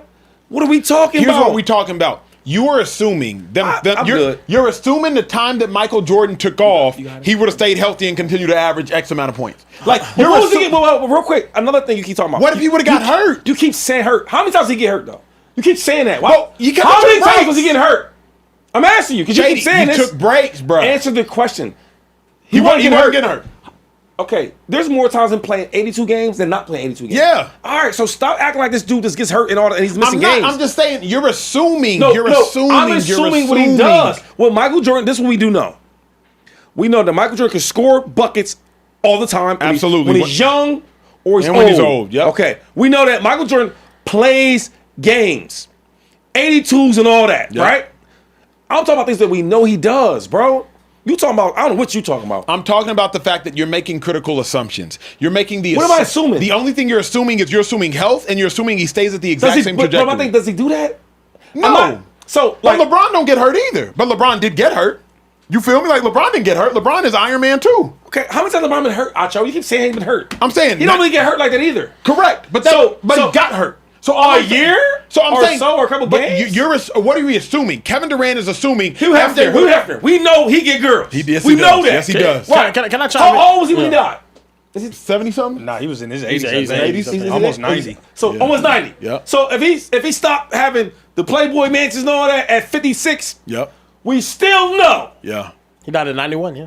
Come on, man. Get At inactive. 70, so he look, stopped. hold on. You knew he was gonna get girls. He's inactive. So stop doing that. Can I chime in here? Please go ahead. This argument would be so fair if he just left and we never saw him come back. The dude retired, came back, and won 3 straight championships whenever he got back, and he did so at an elite level. We've already seen him take breaks, come back, and whatever it is. the greatest. Also, to Katie's point, he's talking about 300 games, bro. MJ missed about 400 games from the first time retirement all the way to the end of his career. He could have stayed longer. He averaged 40 his last season, and he played 82 games. He averaged 20 his last season at 40, and he averaged. And he played 82 games that year. We're talking about an era where not only he was going out there and playing. Yes, injuries could have happened, and I understand your point there. But it's very fair to assume that the greatest scorer that we've ever seen in NBA history, that averaged 30 points a game over his entire career, could have put up those points in the years that were gone. Now, is it fair to say, oh, he'd have done that anyway to discredit somebody else? No, because he didn't actually do it. I get your point there. But he would have done it if it's fair to assume he would have done it. I'm not going to get into the habit of comparing him. Here's why it's unfair to assume this. How? Greatest sprinter of all time men is who? Usain Bolt. Yep. Right? Yep. What you man? Because Yeah. he ain't Michael Jordan. He's the He's the Michael Jordan. the Michael Jordan. Yeah, he ain't Michael. He actually probably more dominant than probably Michael more- Jordan. He's Yeah. more what? More dominant than Michael I'm Jordan. done talking about this, man. Nah, like he is. He is. Yeah. If you really know So- Jay, yeah, he is. tripping on The this. Michael Usain Bolt. Yeah. I watched his last race ever. I was in London to watch his last race ever. Yup. Usain Bolt did not win his last race ever. No. He didn't. Why? Tough watch. Because ultimately he ran into somebody that on that day was better than him in Justin Gatlin. Usain Bolt could have retired after 2016 Olympic He year. wanted to, yeah. He would have had gold, only dude ever, all golds in the 100, Yep. all golds in the 200, all golds in the 4x1 outside of somebody on the Jamaican squad tested positive. But he so still he won lost it. that Yeah, gold, yeah. but still won the gold. Yeah. But because he ran, and we didn't have to play the what if game, I saw him, he lost. Yeah. That's why I don't like playing this what if game, Shady. Yeah. Because Usain Bolt is objectively the most dominant Olympic sprinter ever, and it is not close. World even record holder close, no. 100, world record 200, world record holder 4x1. Yeah. But because he kept doing it, I was able to see him lose. But if he retires in 2016, Kieran, you a trackhead, anybody would have said, bruh, ain't nobody beating Usain. Usain ain't never lost at the world stage. Usain ain't never lost at the Olympic stage. Nobody's beating Usain. This is why I can't agree with But it. he did it. This is why I can't agree with it. This is why I made the point that I did. Usain Bolt, he retires after 2009, 2011, whenever he has that issue. He doesn't go to the Olympics in 2012. Everyone would have been like, dang, he would have won that, though, if he was out there. And it would have been a fair assumption to say that the fastest man of all time would have won. Say he takes off 2013, doesn't race in the World Championships then. Come back 2015, everyone would have been like, oh, dang, is he going to go out there and win? Is he would probably come back and win those two because he was still in his prime. Usain had already said, I'm about to leave. He's on his way out. He had been at the top of the world for 8 years at that point. He was ready to go out. Michael Jordan's a different situation. Michael Jordan in his prime, at the peak of his powers, three straight championships, and he just hit 30. He ended up retiring. And you made the assumption that if he was out there, that Bulls would have been capable of playing a whole lot better. They won 50-plus games afterwards. It's fair to make those assumptions whenever the dude actually came back and showed you he had it. He showed you that he could do it. Okay. And if he kept playing, I'm not saying he could have gone out there and tore his ACL and maybe not had the same career. I think it's fair to say that. But it's also fair to say a dude that hit 30K points and less games than anyone in NBA history was capable of hitting 40K. I'm not saying he's incapable. Please don't get it twisted. Okay. I would never. Michael Jordan, greatest ever. Of course He he's would have done capable. it. What I'm saying is this. Say he doesn't take those 3 years off. Who knows what kind of tread that puts on his tires? Mm-hmm. Who knows what kind of tread that puts on his joints? Who knows what kind of tread that puts on every we're just making so many assumptions, people. We're assuming that after he plays those 3 years, it doesn't do anything to decay his body any sooner. He sat You out never know. for 3 that's You all do I'm never know. saying. I can hear you on. I can Literally, hear you on. I never know. I'm saying is you never know. I can hear you on. I never know. And for me to be on this side of the argument is hilarious because I feel like people think I'm always anti Michael Jordan. I think he's the greatest ever. It's him. Him and LeBron both the greatest ever. In my opinion, you can't compare eras. I'm not gonna get into it, but I think also we're in a situation where we do give Michael Jordan a lot of benefit of the doubt type stuff. Michael Jordan was 11th in MVP voting in 1995 when he played 17 games. 65 games that year, he was 11th in MVP voting. Like, how did that even happen? But he lost. So he lost, but still, it's crazy that we do a lot of things to try to gas up Michael Jordan. I feel like my problem is though. Look, my problem is though, it's it's almost fact that if the greatest scorer that we've ever seen in NBA history played throughout the rest of his prime window, he would have been able to score more points. That's what he did. He played basketball. He scored points. Here's why I don't like this. Because Bob Sanders. Yep. Bob Sanders retires after 07 when he wins Defensive Player of the Year, right? Mm-hmm. Bob Sanders would be one of the greatest safeties ever if he would have just kept playing. That's what you say about Sean Taylor. No, my point exactly. I just don't want to say no names because people lose their minds if I start mentioning Biggies and start mentioning Selena's and start mentioning Because that's all what we these can individuals compare that died them too to. young. Hold on, real quick. Aaliyah's. Bob Sanders been getting hurt. He's get hurt. I'm saying prior to 07, right? Remember, because he's running through things, all pro. He ain't this what you're doing that I don't like. You naming really, really elite players. They're not Michael Jordan. But that's why I said say the Biggie, say the Aaliyah. But you can't even. But they not. It's even fair to say that it could. Michael. This is the thing about Michael Jordan though. Michael Jordan was a great scorer. Michael Jordan played all his games. Michael Jordan rarely got hurt. So you're trying to make all these examples and excuses, and you can't because we're not making something up. If he played, which when he did play, he never really got hurt. If he played, which when he did play, he played 82 games. If he played, if he did play, he was getting 30 points a game. You get what I'm saying? So you're trying to make this point about if and that. But the truth is, anything I'm saying about Michael Jordan, this is what he did. It's what he does. It's what he do. He averaged 20 points at 40 years old. You know what that gets you right now? That gets you a max contract getting 20 points a game. So what I'm saying is you're trying to use all these different examples. You can't do it because Mike actually did the real work. Trey, break the tie. Ain't no tie, dude. It's Michael Jordan. And last thing before Trey goes, don't you ever be comparing Mike to the same boat. Don't do that ever. I think that's a very fair comparison. It ain't. It's not. It's not. Actually, I don't even think it's. If I'm being honest, I don't even think it's a comparison to the other way. Usain's more dominant. He might be more dominant. He's not. Might be. He's more dominant. Yeah, but Usain was unbeatable for his entire prime. Bro, I don't listen. Shady, unbeatable. I like track. It comes 4 times a year. Only the Olympics do. He can only do one sport he's in, though. Once every 4 years. Mike getting busy now. Every game. This is what I'm doing. I mean, Usain was racing every year. I'm not listening. I'm not going to compare them to. We talking about Michael Jordan? Talking about Usain Bolt. Usain, the fastest man ever. They're not in the same class. Hey, God. Bro. I don't know what you want to talk about. I'm not with you there. Usain is ridiculous. If you ask 1,000 people who you take, knowledgeable if you people. ask anyone that knows track, they're going to say Usain's better. I don't care track or no track. Yo. If you ask ball players, ask regular folks, Usain Bolt. Let me finish. Who you take? You got one person to take, and you need to win. Man, and you need to win. I'm taking Usain Bolt. I'm saying, listen, man. If you had one athlete to go grab, it's out of Usain Bolt or or Michael Jordan. Who you taking?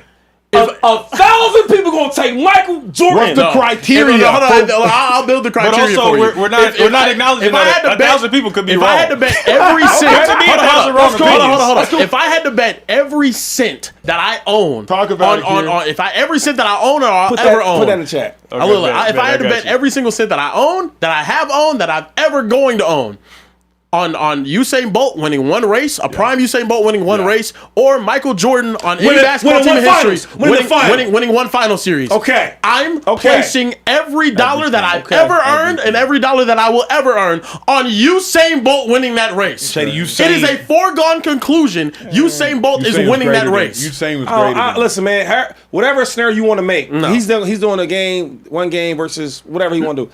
Listen, what I'm saying. Listen, sir, ma'am, you got one player to pick.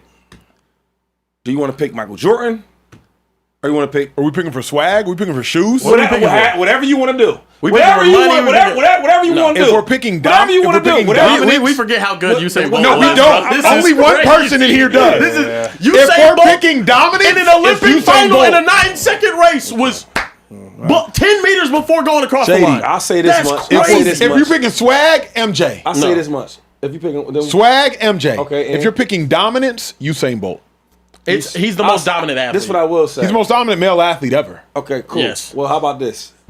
When you do when you want to ask people about it, Yeah. right?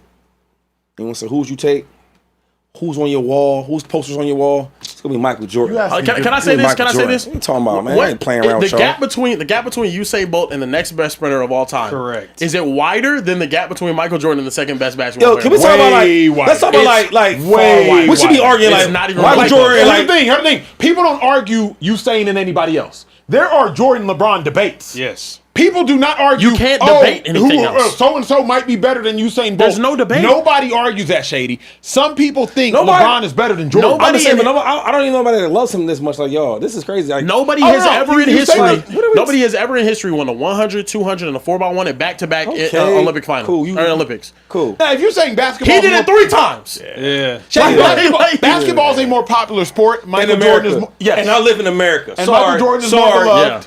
Yeah. Go wait. Huh? And Michael Jordan is more beloved. More Time out. beloved. Yeah, Hold for on, sure. real quick. I might be on the limb saying this right here. Usain Bolt would have never lost in the first Who's round. globally more popping? Jordan. Of course, Oh, Jordan. so I mean, Shady, you're having different conversations. Michael Jordan Don't is beyond a post basketball player. or move y'all talking me. about y'all talking somebody that, Don't post as an It's individual saying limit. that- yeah, because we don't talk about Usain Bolt like that. Y'all do, we don't. We talk about Michael Jordan. All right, so look, say they have 80 You races guys a on your year. feet right now? Probably. Say they had 80 Nike. races a year. Got some Nikes. Say they had 82 races a year. cares about these races? Do you think Usain Bolt has a We better wa- record than 72-10? I mean, we watch racing like we watch racing. We watch Of the course. Olympics when it comes on. Cool.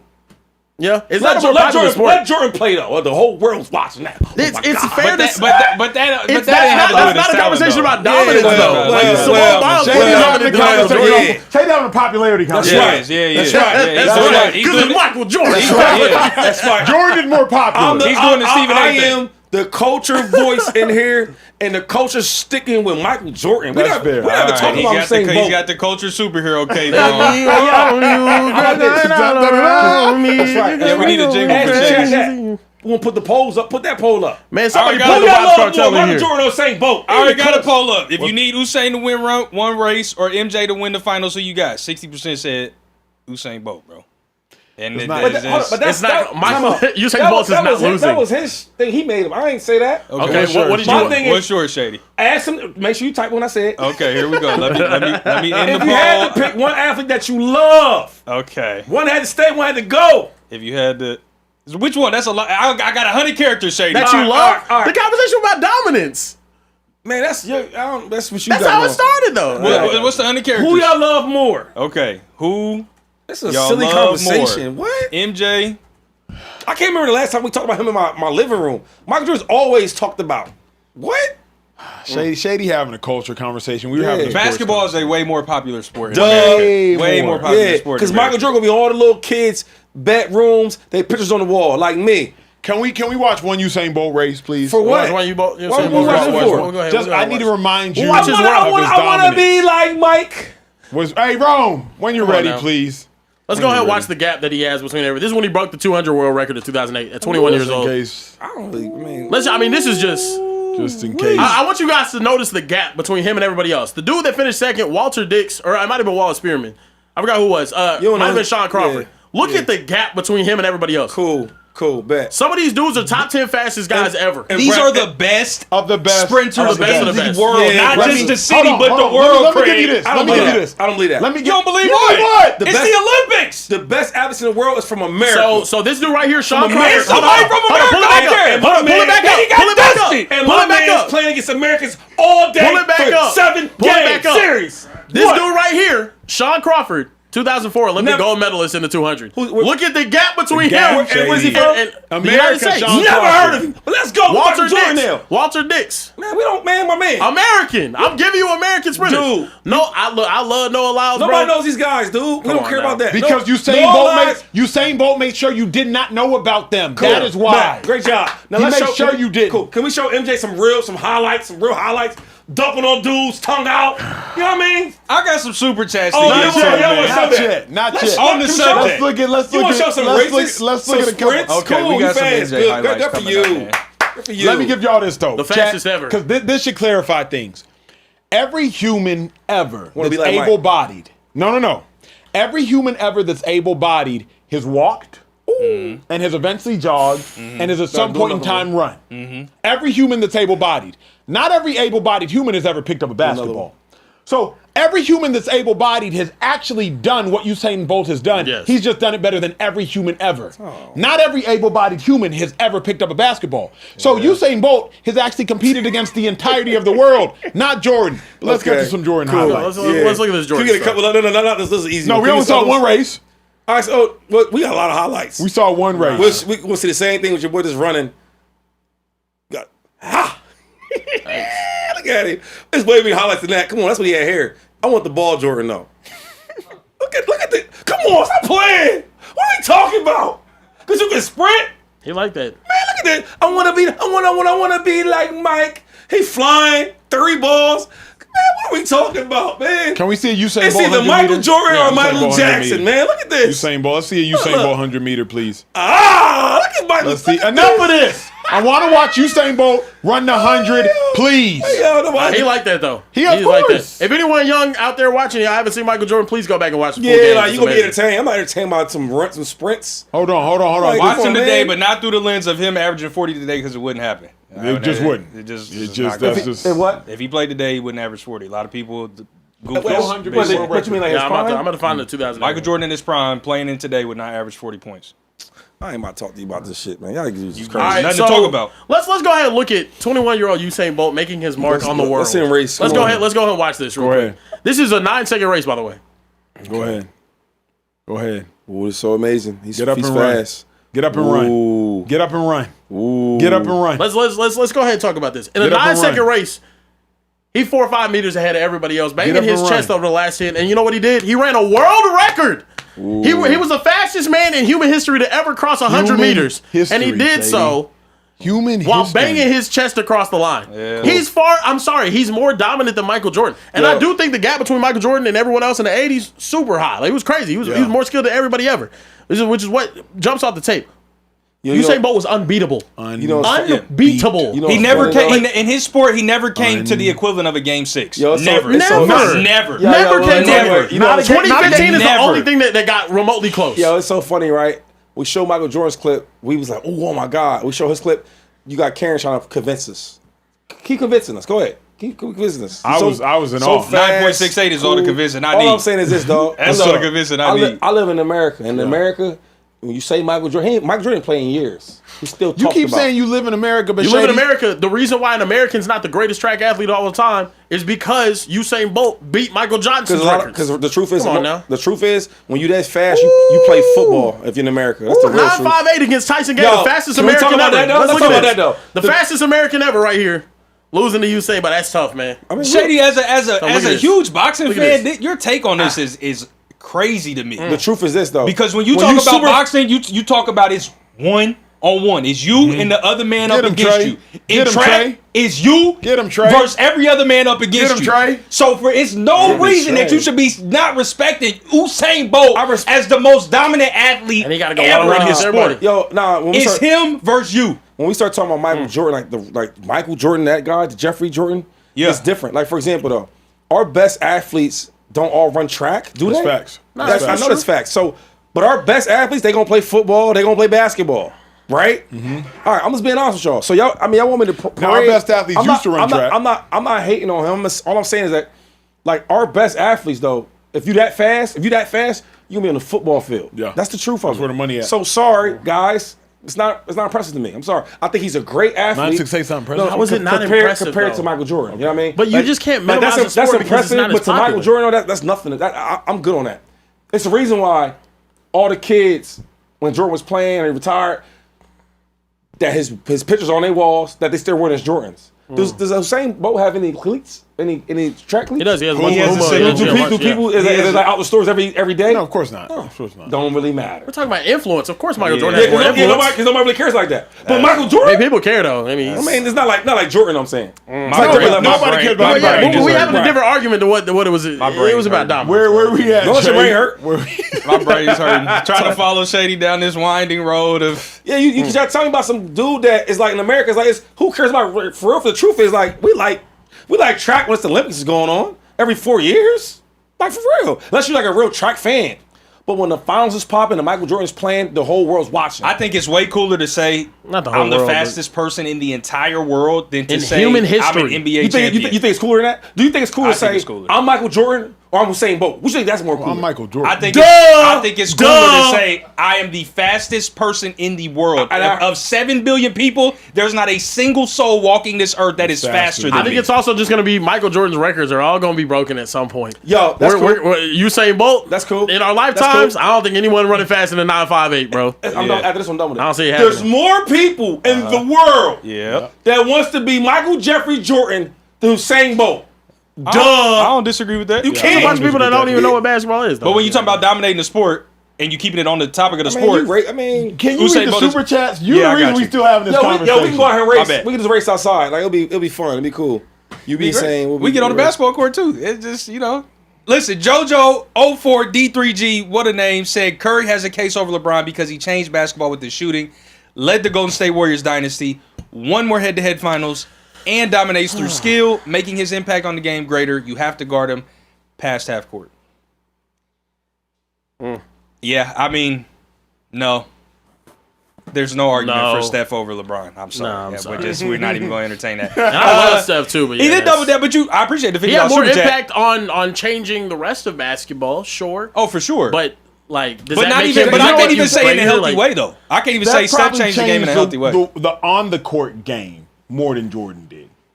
No, Yeah. Jordan changed the on-the-court game more than More anybody Steph? in history. More than On the court? How? the entire bro. Whenever you go back and watch how basketball was being played, and then what Michael Jordan was doing compared to everybody else, the shimmy and the shake, and bro, he dribbled behind the back, and the commentators were like, "Oh my god, bro!" Michael Jordan created the modern day I disagree. what we gotta think of a stop bag. you. I gotta stop you there. I'm like, I gotta In disagree with you. 1984-85, who was playing like Michael Jordan was? I gotta disagree Who with was you hitting turnaround simply faders? because the kids control the culture a lot. Yeah. Kids are a huge part of what we consider the culture. Respectfully, kids weren't trying to shoot fadeaways. Kids are walking past half court and yucking threes at a And I hear disgustingly that. far Do you- distance okay, but- because of Steph Curry. I can't say y'all because y'all not that old. I'm giving y'all grace today. But Appreciate whenever that. kids were back in the 80s, bro, they were thinking, I want to play like Michael Jordan. That's I true. want to be like Mike. That's true. That's what everybody wanted to do. And when they stepped on the basketball court, they never tried to hit a fadeaway. No, yes they But did. When you saw the game evolve in the 90s, you saw the level of basketball player improve dramatically from 85 to 95 because of Michael Jordan's influence. At the professional level, but I'm talking about from a widespread level. Kids want to be. yeah. Kids were buying Under Armour shoes because of Steph Curry, bro. Can we be honest though too about Under Steph? Armour. Can we be The honest shit too that you about would have Steph? got laughed at in school before Steph Steph's Curry. game also matches what everybody's looking for in the modern NBA context. Teams want shooters. You have to be able to shoot the three ball at this level. So we missing the point here, though, right? Okay. It's Steph for sure, though. Let me tell you why. Because not only did Steph change the game, you talking about the kids, he changed the league. it used to be a big man's game for one. Then two was like, all right, we want the guards to score and all that. Dudes want to shoot no threes. Yo, it's so crazy right now. A guy can have 14 threes and it's not a bad deal. It's not an outlier. Yo, when they started winning on the small ball stuff and all that, run around shooting threes fast pace, everybody started doing it. Yeah. Now it's so crazy. You can't be a regular 7-foot player on the court. You gotta be 7 foot that can shoot threes. Yeah. Correct. Steph Curry created all that. Now you watch these teams, and the teams now, 32 teams, they all shooting threes. If you ain't shooting 30-something threes, then you know what? I just so thought about Steph this. Curry changed the whole thing from that. I just thought about it. It is Steph. You want to know why? I just gave you the reason why. Even more to add to your point, when has the point guard ever been like the primary scorer for the team until Steph came around? It was Your point rare. guard, it was very rare. Like it was, you're supposed to be the facilitator of the team when you're playing the point guard position. Now we want Jalen Brunson to go out there and give us 30. We want Cade Cunningham to go out there and give us. We want Shea Gilgeous to go out there and give us. Like now, as the primary ball handler, you do need to be the main scorer. You have to go get buckets. You can't just go out there and average 10, 12, 13. Where we at, G? That's facts. Listen, we got another $50 super chat from our new old super chatter 214, Mr. DFW in the building. Said, I've been locked in every show. I wanted to let Protein Shake Bear get his weight down so that he can duck all the super chat shots. Wow. I will be sending his way in the future. Emmanuel PrizePicks, Acho. What up, G? What up? What up, Shady? What up? What up, what up, Can't man? wait to meet y'all one day, fam. Say less. Turn that up. We Don't do love got to me. do like a live take show. Speakeasy on the road or something. A live show. We need to do a live show. The people have been asking. Listen, JoJo sent another $50 super chat. Said Curry is the GOAT, but nobody's ready for that conversation. We just gave you that conversation. Benjamin Todd 5731 said accountability needs to be taken. The Ravens knew, other than a slap on the wrist from media and fans, there would be no consequences from turning Maxx away. Hold your NFL franchises accountable like doctors and lawyers. Dulo Like that. Dulo said Michael Jordan is the only player in my lifetime that if you play any other sport and you are the best in that sport, they consider you the Michael Jordan of that sport. The end. Thank you. It's not a bad take. No, what you on about? It's not a bad take.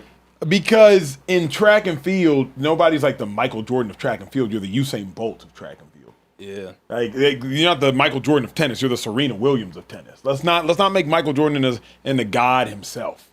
Like Michael Jordan's great, but You're like the Tom Brady of yeah.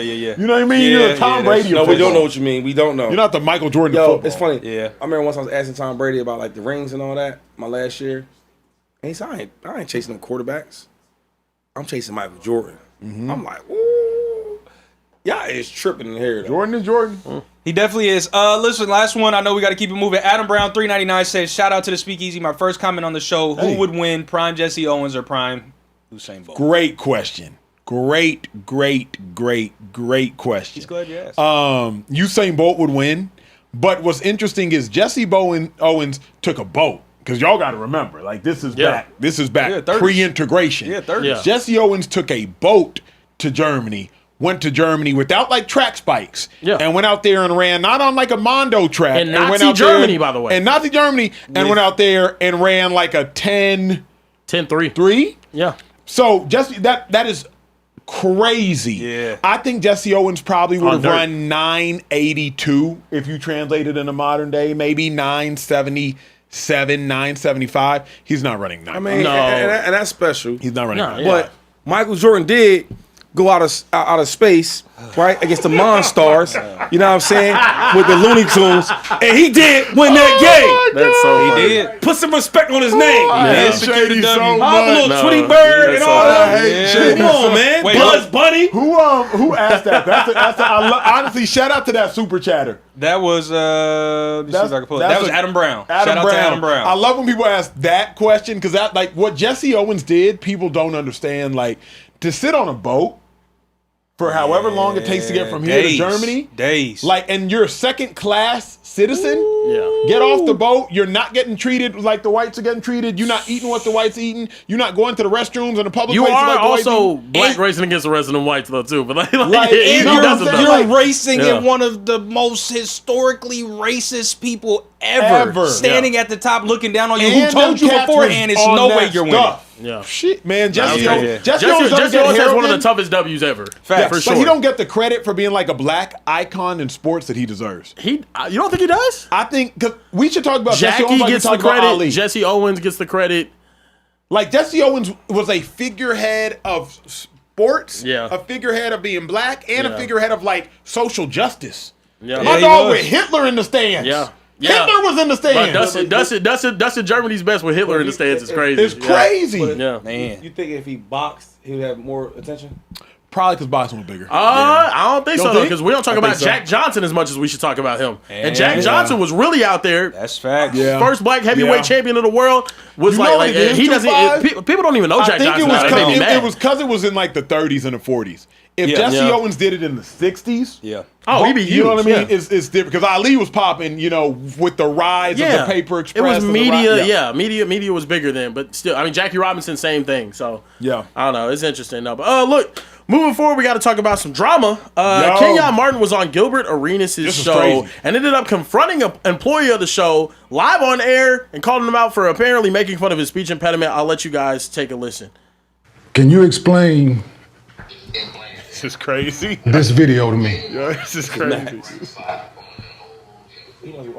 Yeah, that's the video we talked about. No, And then he proceeded to, I believe, he talked to him for a while. It's a 7.5 minute video. Obviously, we can't show you guys all of that, but I'm going to scrub towards this area right here. Let you guys see what he had to say. oh, I'm absolutely. You did it in front of people, I'm gonna do it in front of people. Point blank, period. I apologize. I don't want your apology once again, brother. Once again, I don't want your apology. So what you want from? Nothing. Don't ever be in my presence ever So again. get your ass out of here right now. Right? Please. Thank you. Not ever be in my presence ever again is what I want. So let me add some context. Yeah, I was about to say, we Let need me a add little some more. We need a little more. So context. what the producer is the producer of the show. He's in the red. Kenyon Martin on Gil's show sees the producer, that dude in the red, making fun of Kenyon Martin's speech impediment. So during a live taping of the show, Kmart tells dude coming to frame, shows him the clip that he sees of dude making fun of him, and calls him out. Dude is like, "Hey, bruh, I already apologized." Kmart's like, "No, you ain't apologized for this." He's like, "I have apologized for this." Kmart's like, "No, you ain't." And then at the end of the clip, dude's like, "Well, I do apologize now then." Kmart's like, "I don't want your apology." To me, this is where, like, I think not ego is run rampant, but I will say ego is run rampant. Like, to me, if you Kmart in this situation, check dude off cam. Yep. You're Kenyon Martin, one of the top basketball players of a generation. Check dude off cam. You don't need to come publicly embarrass a producer who nobody knows the name of because you heard him talking bad about your speech impediment. Have you not been on Twitter lately? Everybody talks bad about everybody. Like, if you that offended by it, check him, get him off the show, keep it pushing. But you want to bring him on cam, clown him, embarrass him, he apologizes, then you say, "I don't want the apology," then what you want? Then what you want? Like, so to me, like, I just think it was an ego play of like me trying to sun somebody. Cause what you sunning them for? I disagree with you though. Uh-oh. I can't tell this young man how he should feel. Kenyon Martin's Kenyon Martin, right? Forget the superstar status and all that. If we building together, you not no random on Twitter, you not no random on Instagram, you not no random on social media. You somebody I work with every day on this platform, and you know whatever issues I got going on, right? Why you trying to expose me and laugh at me and play with me like that? Well, we break bread together, we work together, right? So now when I bring you in front of the world and I'm gonna embarrass you, and you don't like it, well, I ain't like what you did to me. Now, two wrongs don't make it right. That part. But my thing is, yo, how you look at me every day and we breaking bread, we doing business, and you trying to play me? That's crazy to me. So, I mean, I'm in a different place in my life, so I don't condone, trying to play somebody a certain way. But I understanding. Like, yo, man, I ain't doing nothing wrong to you, but you trying to play me because I got a condition I've been dealing with. And he's probably been dealing with this since high school. Yeah. But he's been a great player, so people overlook it. But he's sure it might be something sensitive to him. You know what I mean? Yeah. And when you somebody that I care about saying it compared to somebody I don't even know on Twitter or Instagram, I don't care about them because I don't know them people. But I know you and I rock with you. And he might feel the type of way. So now I want you to feel how I felt. And that I can see him doing that. But my thing is this. I was gonna say, go ahead. Just real quick, just to add like a few more facts, because I watched the full 7.5 minutes. So Kenyon was most upset because he invited this producer. I think he referred to him as Suge, but he said a different name later on. But anyway, he referred to the producer, or he said that he invited him into his home. He said there were 2 Thanksgivings in a row that you didn't have anywhere to go, and I invited you to my house. Wow. So you've been in my home, you've been around my wife and kids. And then you get behind closed doors where somebody's bigging me up. They like, oh, Kenyon Martin, the show would be dull without Kenyon Martin. He's a bright spot in the show. And then the dude said, Kenyon Martin can't even talk. He got a stuttering problem. He can't even get his shit out. That's crazy, bro. And he said it in front of a couple people. But then also, let me add a little bit more context. So he texted, the producer texted the video to Kenyon Martin and said, hey, I want you to know that this video is out there. I said some flagrant stuff to you, and I want to apologize to it. He never texted him back, allegedly. Then he sees him in person, and he's like, hey, man, I texted you, and I wanted to let you know. And Kenyon said, oh, yeah, whatever, cool. I don't worry about it. But Kenyon says in the video, I didn't even know what he was talking about. He blew him off. So he did try to make an attempt in person to apologize to him previously, but Kenyon said somebody else sent him the video 2 weeks ago, which is when he first saw it. And now he's choosing to speak on it 2 weeks later. So that's a little bit more context. I don't know if that changes y'all opinion on it at all or not. Let me add some context though too. At the end of the day, this is an environment, even the environment that we're in right now, this is an environment where you guys feel comfortable coming to work and then talking about things that we have. If anyone of the producers in the back came out and said something about you guys personally on a video outside without talking to you about it, that'd be some weird shit. Just being honest, that'd be some weird shit. If someone was talking shit about you outside of this and posted it publicly and did all that, be some really weird shit to do. Yeah. I'm on Shady's side in this argument, and let me tell you why. You want to make a video that goes out there and obviously gets enough traction for people to be able to send that to me, and then you want me to show up to work in the same environment I've been comfortable with. I've invited you to my family around my home. Yeah. I'm going to do it publicly, the same way you did it publicly, and I'm going to do it in your face. In your face. I'm the exact same boat. I'm sorry. Here's why I disagree with both y'all. Okay. Is this. One, whatever the video was, not the same platform as Gil's Arena. Okay. That's the first thing. Like I didn't know about the video until this. Gil's Arena is like a legitimate one. They killing it right now. It's a gigantic platform. Number one. Number two. If any of the producers in the back, shout out to the producers in the back. Shout out to the gang in the back. We'll never do that. If any of them clown me, you want to know what I wouldn't do? Yeah. Hey, Rome, come on camera. Ooh, come on camera. Hey, Ethan, come on camera. Hey, Taylor, come on camera. No, now, if they you want to know camera, what I would do? Yeah. As soon as the camera's cut off. Hey, Rome, let me holler at you, G. Yeah. Hey, bruh, what's that? Hey, E, let me holler at you, G. Hey, Taylor, let me holler. What I'm not wasting showtime doing is like hollering at because at the end of the day, you're trying to now embarrass the person because you feel embarrassed. I think it's twofold though. You come from a different cloth. You're far more forgiving than I think other people would. And if you know anybody, hold on, let me finish. If you know anybody that's had a speech impediment, they take that very personally. You know how much bullying they're subjected to, different things that they had to come over, whatever. Not even just that. How much they had to battle to get to the point where they are talking, and then you're gonna go out there as a person I trust and I'm comfortable around working with, and you're gonna say, "Yo, this dude can't even speak." But here's my thing. Hold on. Disrespectful. But here's my thing. Everybody has their insecurities. Y'all on the knock knees. I've been made fun of for my knock knees my whole life. It's true. You deal with it. You learn how to internalize it. You let it rub off on you. I made it to the league with these knock knees. I've had all the knock knee jokes, start a fire, da-da-da-da-da-da. You walk like all of it. Yeah. I'm not finna sit here and boo-hoo over it. Yeah. We make the short jokes, you whatever. We make the fat jokes, whatever. Like, it is what it is. Like, so to me, like everybody, you never know anybody's historical or childhood trauma. But it's up to us as adults to deal with the childhood trauma and not carry the childhood trauma into adulthood. So now I think Kenyon's probably a 50-year-old man, and you embarrassing a 30-year-old producer for what? Hold on, 2-5 had a thought though. If you still got it, chime in. But I'm just trying to figure this out. So like, let's say like you gave everybody opportunities on the show, right? Yep. Karen, what was you doing before Acho called you? Making content, working for overtime, like a lot of stuff. Yeah. Right. Trey, what was you doing? You was working with? I was working at the old network as a producer. So you get these guys opportunities, right? Right now he's on a big platform they doing anything, and you find a video and they playing you though. Dudes that you gave opportunities to. He was doing content videos, trying to get his joint off. Trey working with the network, trying to get his stuff off, right? And now they got real platforms. They got, you know what I'm saying?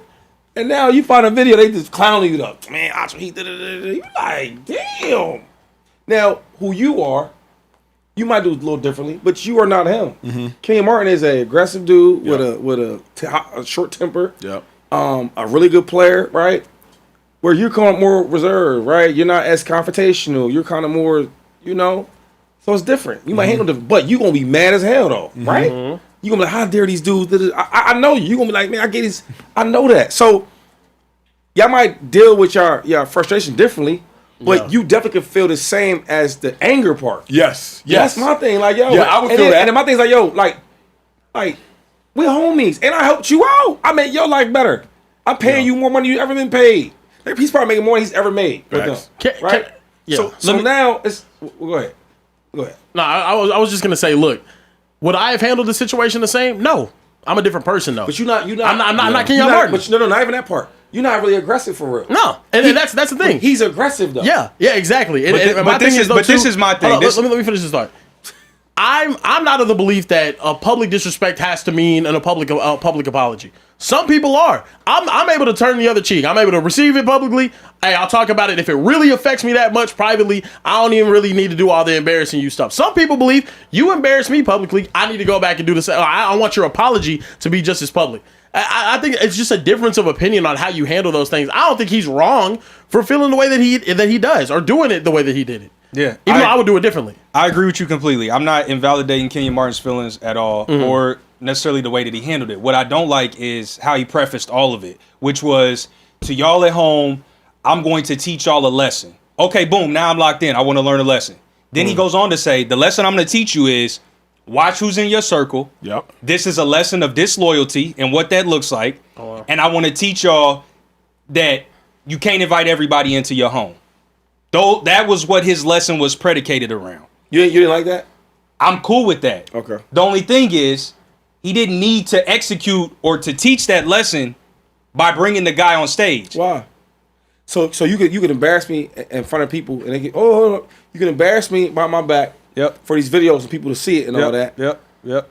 But you want to quietly come behind closed doors and apologize to me? But this is the thing. But then I want you to say that as Kenyon Martin. You embarrassed me and made me feel this type of way, so now I'm about to embarrass you. Don't code it and sugarcoat it as I'm going to teach you guys a lesson about disloyalty and what a snake looks like and why you got to keep your circle close. Everything said was true. Absolutely. I'm not nullifying the message at all. I'm nullifying the font that he wrote it in, which was he could communicate that same message without ever having to bring dude on camera. He can communicate that same message without ever having to embarrass him on a platform that has millions of subscribers and viewers and watchers and listeners every single day. So I just can't. This is what I don't like. But then just say that, though, Shady, is what I'm saying. Just say that. Say you here to embarrass me. You know I'm a psych major. A year and a half. What I don't get about y'all is like, why I gotta like react the way you want me to react, though? Everybody, we all different. Yeah. And like, if I want to handle a situation the way I want to handle it, let me handle that situation like that. Yeah, that's cool. I don't have to handle it like the way y'all want. Right? Now, should he do it a different way? He could have, but he didn't want to. I'm not even saying that. But I know, but I'm just saying, like, sometimes I feel like we'd be like, oh, what's the right and wrong way? There might not be a right or wrong way. It's like, yo, I feel how I feel, and this is how I express myself. Everybody express themselves differently. Yeah. You know what I mean? Let me ask you this. Should Son have stayed in the camera? Can run it back from the jump? Why not? You was quick to talk about it. I'm not, because I'm not going to stay here and take this verbal lashing. You don't even got to run from the jump. Run from this is where he comes in. Okay. Yeah. You need context though. Run it before. You want to run it from the beginning? Take it. That's fine. No, in situations. So something recently was brought to my attention. Yeah, there you go. Right. That one of the people that works here that we see daily, and it's all good to me. I brought this person into my home, right? Had this person around my wife, my kids, right? Treat them nothing but respect, right? He hurt. Oh, shit. And this is a loyalty situation. I want people to, with their kids, right? Teaching situation. When people tell you be careful who you bring into your inner circle. Yeah, motherfucker. Be careful who you bring into your home. this is this situation. You know, that dude I'm was looking like, you speaking talking of about right me? now. Yeah. Hey, Suge, come here. And you summoned him like a You kid, can't beckon too. me like that. Yeah. That sound like my dad. I'm, bruh. What's up, bro? No, I don't need the mask. So you ended up then. No, we didn't talk about shit. Yeah, we did speak about it. No, you tried to apologize. So He can't even get a goddamn sitting down with us. That's the stutter man. Damn. The stutter man can run the show. The stutter man? Come on, man. Come on, But bro. you lose a little bit of credibility when you say you tried to apologize and you wasn't hearing Trey, it. you serious, Trey? Yeah. So there's it in here. Let me replay it for her. And shout out my dog Josiah. I know he was sitting there probably dying laughing on the inside. That's one of my mental. He lucky that one Artest. Oh, no, Here's my thing, though. Pause. No, he's lucky it wasn't Kenyon 20 years Pause it. ago. Yeah. Here's what. Stop, people. Stop. Kenyon Martin like 50. Shady, you go to therapy more than anybody in this room. Shout out to you. I really follow your lead about that.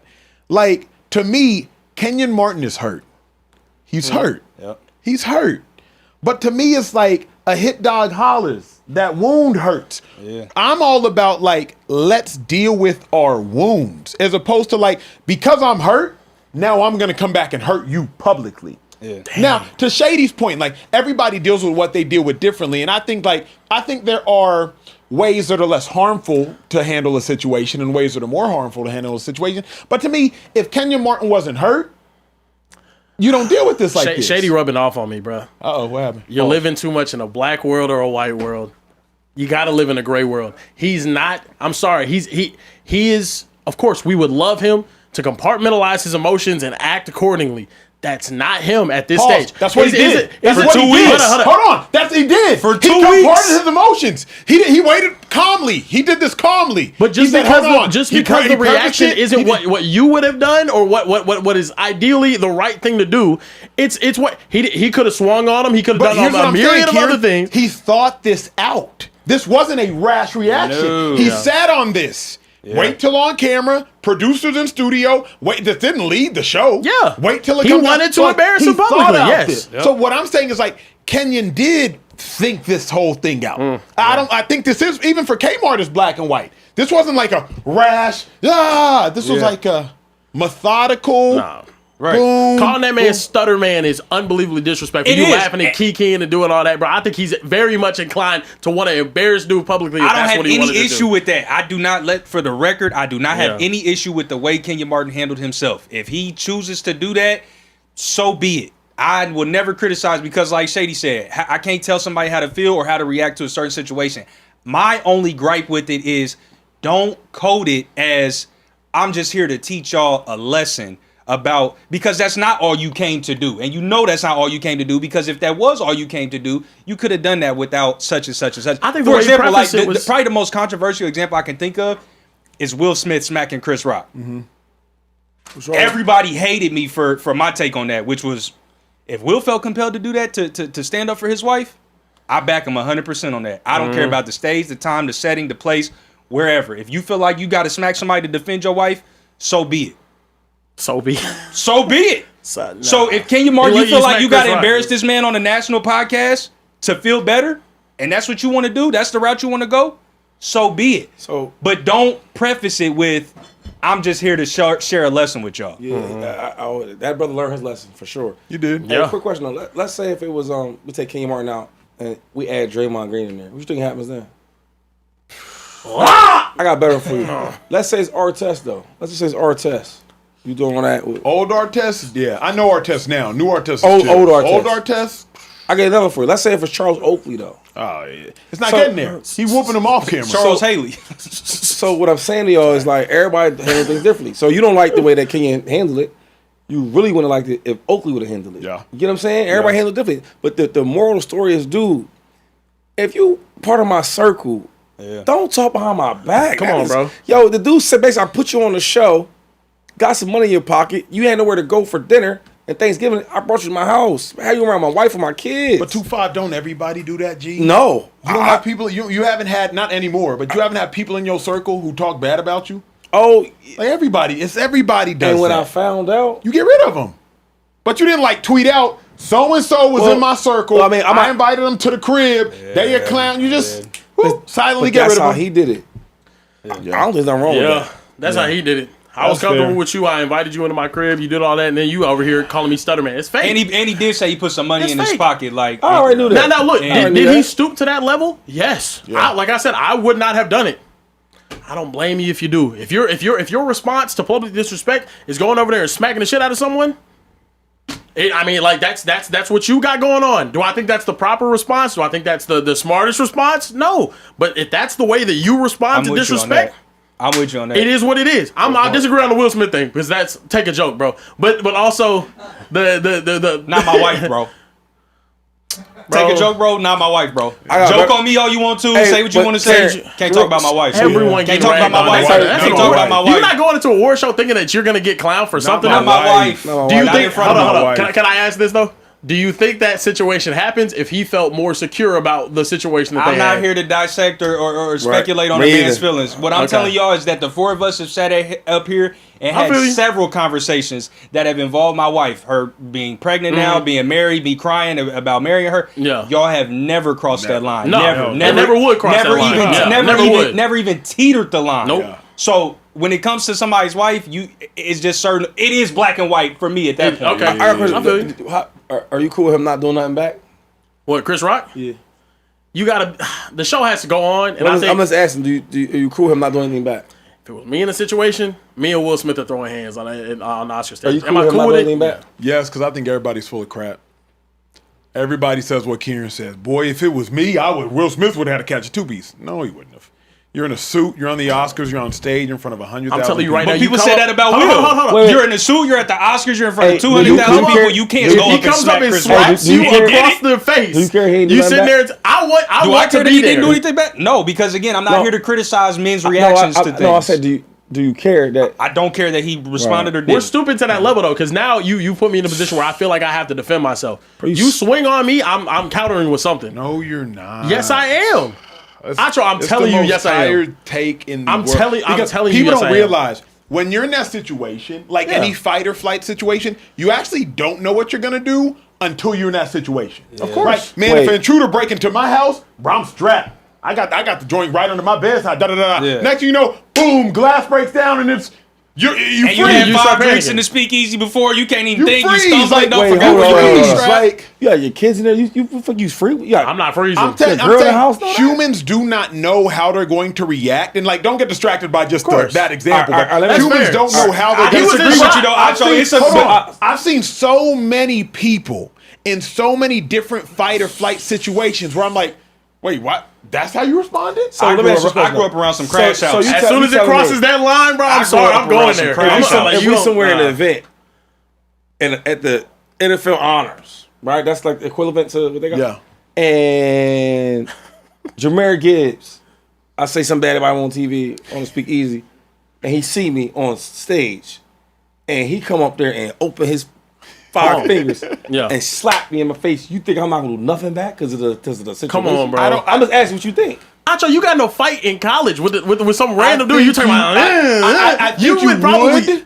But the kicker is, the fact is, we truly don't know, 2-5. No, I don't agree with that. I grew up around some crash I'm outs. done, Their man. I'm only done. line of defense, its only response is to fight. to fight. Okay, great. But I'm saying fight. But I'm saying I'm a very passive person, but you cross that physical threshold, I'm going there. I'm not talking about the crash outs. Okay, I'm all talking right. about like everybody on Twitter was, man, it wouldn't have been me. Yeah. Shut up. Right. Because I've been in the situations, you've seen them videos, somebody call somebody the N-word and they just and other people, I wish I was in this would situation. regret it afterwards. I just pray being in this situation, somebody call me the N-word because I wouldn't do nothing don't about know. that. That's cool. That's a No, nerd. like, That's you a can nerd. say, you can say whatever you want. I'm not fighting you. don't If you start truly- trying to actually put your hands on me, now I'm in a position where I have to defend myself. I'm going No, to he give smacked you and walked away. You He don't have to smacked defend you yourself. Bro, He walked away. you He got his smacked shit me. off and left. As soon as you cock back that hand and you start going, I'm with I'm you. gonna show you- I'm gonna show you a different It side. sounds like not Everybody- everybody built to be a Okay. crash out. And the saying. thing is, and I'm not. As things get but physical, here's though, what I'm I saying, actually get physical What with I'm saying, someone. this ain't calling nobody a punk, No, nobody's no. punk card. No, I'm never what in I'm that saying is like, situation. Kieran, you're hosting. You're hosting this show right of course. now. If somebody walked in this door with a cup of water and just threw it on you and walked out, Yeah. you're not chasing them. You're not, because you're like, If you're they- if wondering, they- like, like, who what the- was that? Yeah. What's going If they on? walked in. If somebody walked in, if somebody walked in and we didn't know him, Well, then it's I gonna stop. hope If someone will be somebody like, yo, what the stop hell going on? I just think we'd be confused. If Yeah. somebody walked in to Kieran and looked disheveled or whatever and just walked in like, hey, and then slap Kieran. Kieran's not like running around If he's throwing slapped me? hands. You're not, Kieran, you're going to be like, wait, what? You're like, who was that? I Does put a anybody foot- know him? What's going on? I put a foot in a homeless man's chest 2 months ago because he came up to me, called me the N-word, and then swung on me. Put the foot directly in his chest. He fell back. Dude was small. He's like, Wait, 5'6". time out. I'm not playing about my personal bubble. Because this story just got crazy. I'll push kick a homeless man 5 meters away, bro. Time out, because what you're not going to do is stand there at 6'2", right under 3 something, Hold on. and tell me that you got your leg high enough off the ground to kick somebody. You want me to show you? No, I can kick a bottle off It's the a top of lot your of head, I glass promise over you. there. I It's a lot promise of you. glass over there. I put that foot, bow, right there in the middle of his chest. So he was short. He was, Bro, yes, I just said he was 5'7", bro. Oh, okay. He was like your height. Nah, that ain't my height. We measured me. I'm Come on, 5'10". We did it live on the show. I don't play by my personal bubble. That's fair. You do got to protect Come your on, bro. personal Also, space. people be tweaking out here, bro, all the time. They do. It's bad. I've I've been called the N-word more in California than I have in Texas. Point blank period. Really? Bro, because you be drugs. at? Downtown? Yeah, where Drugs. you Yeah, at? actually, no. My friend lives in financial district. So, yeah. That's why. Downtown. Yeah, that was I'm the like, time I got bro, tried. Come to the hills, bro. Yeah, Come nah. to the hills, Well, y'all bro. don't have You the Acho got money to right pay now. us a little bit more for us to be in the hills with you. Here you go, bro. I'm saying, no, you pay us well. Golly. Come on now. Always But trying to get in the you hills? always- I want money. To get I in want the money. hills? I want Acho, money. come on, the hills. Goodness We've gracious. all seen your career, bro. In the hills. Come on, bro. Nah, his crib is crazy, though. Yeah, I'm doing Look, well for my little it's been an four-bedroom, amazing man. show. Don't put your foot in the homeless man's chest. I felt kind of bad afterwards. He was clearly going through You it, but should he have. swung though. I'm not He called you the playing. N-word. Yeah, I mean, Forget even the- if you forget call the me that, I'm swinging. just honestly, bro. I'm just gonna walk away. But that time it was you don't cross my. Have you done karate before? What's called kickboxing? you Kickboxing and Muay Thai. But look, it's been an amazing show. We're gonna be back Heck of here a show. tomorrow. TJ on the show tomorrow. TJ back. TJ Hushmanzada in the building tomorrow, 11:15 p.m. Eastern, 10:15 p.m. Pacific, 8:15 p.m. Pacific time. In the Speakeasy, we do not respect Never. Mountain Time Never. unless Trey's beautiful daughter Never. Malin is in the building. Then we Shout out will to Malin. respect Mountain Shout out to Time. Malin. Look, I've been Carebear Kieran. This has been LaShawn Shady McCoy, Emmanuel Acho, Social your Trade, boy. everyone in the back. Don't forget to Make hit some the noise in symbol. the back. Shout out to the gang in the back. Look, man, make sure you guys like, make sure you guys subscribe. Guys in the back, hey, make sure you don't talk about our speech impediments. Yeah, otherwise, Yeah. you might get called. Nah, I wouldn't do that. But look, thank you guys for watching. We'll be back on the next show right here in the Speakeasy. Peace.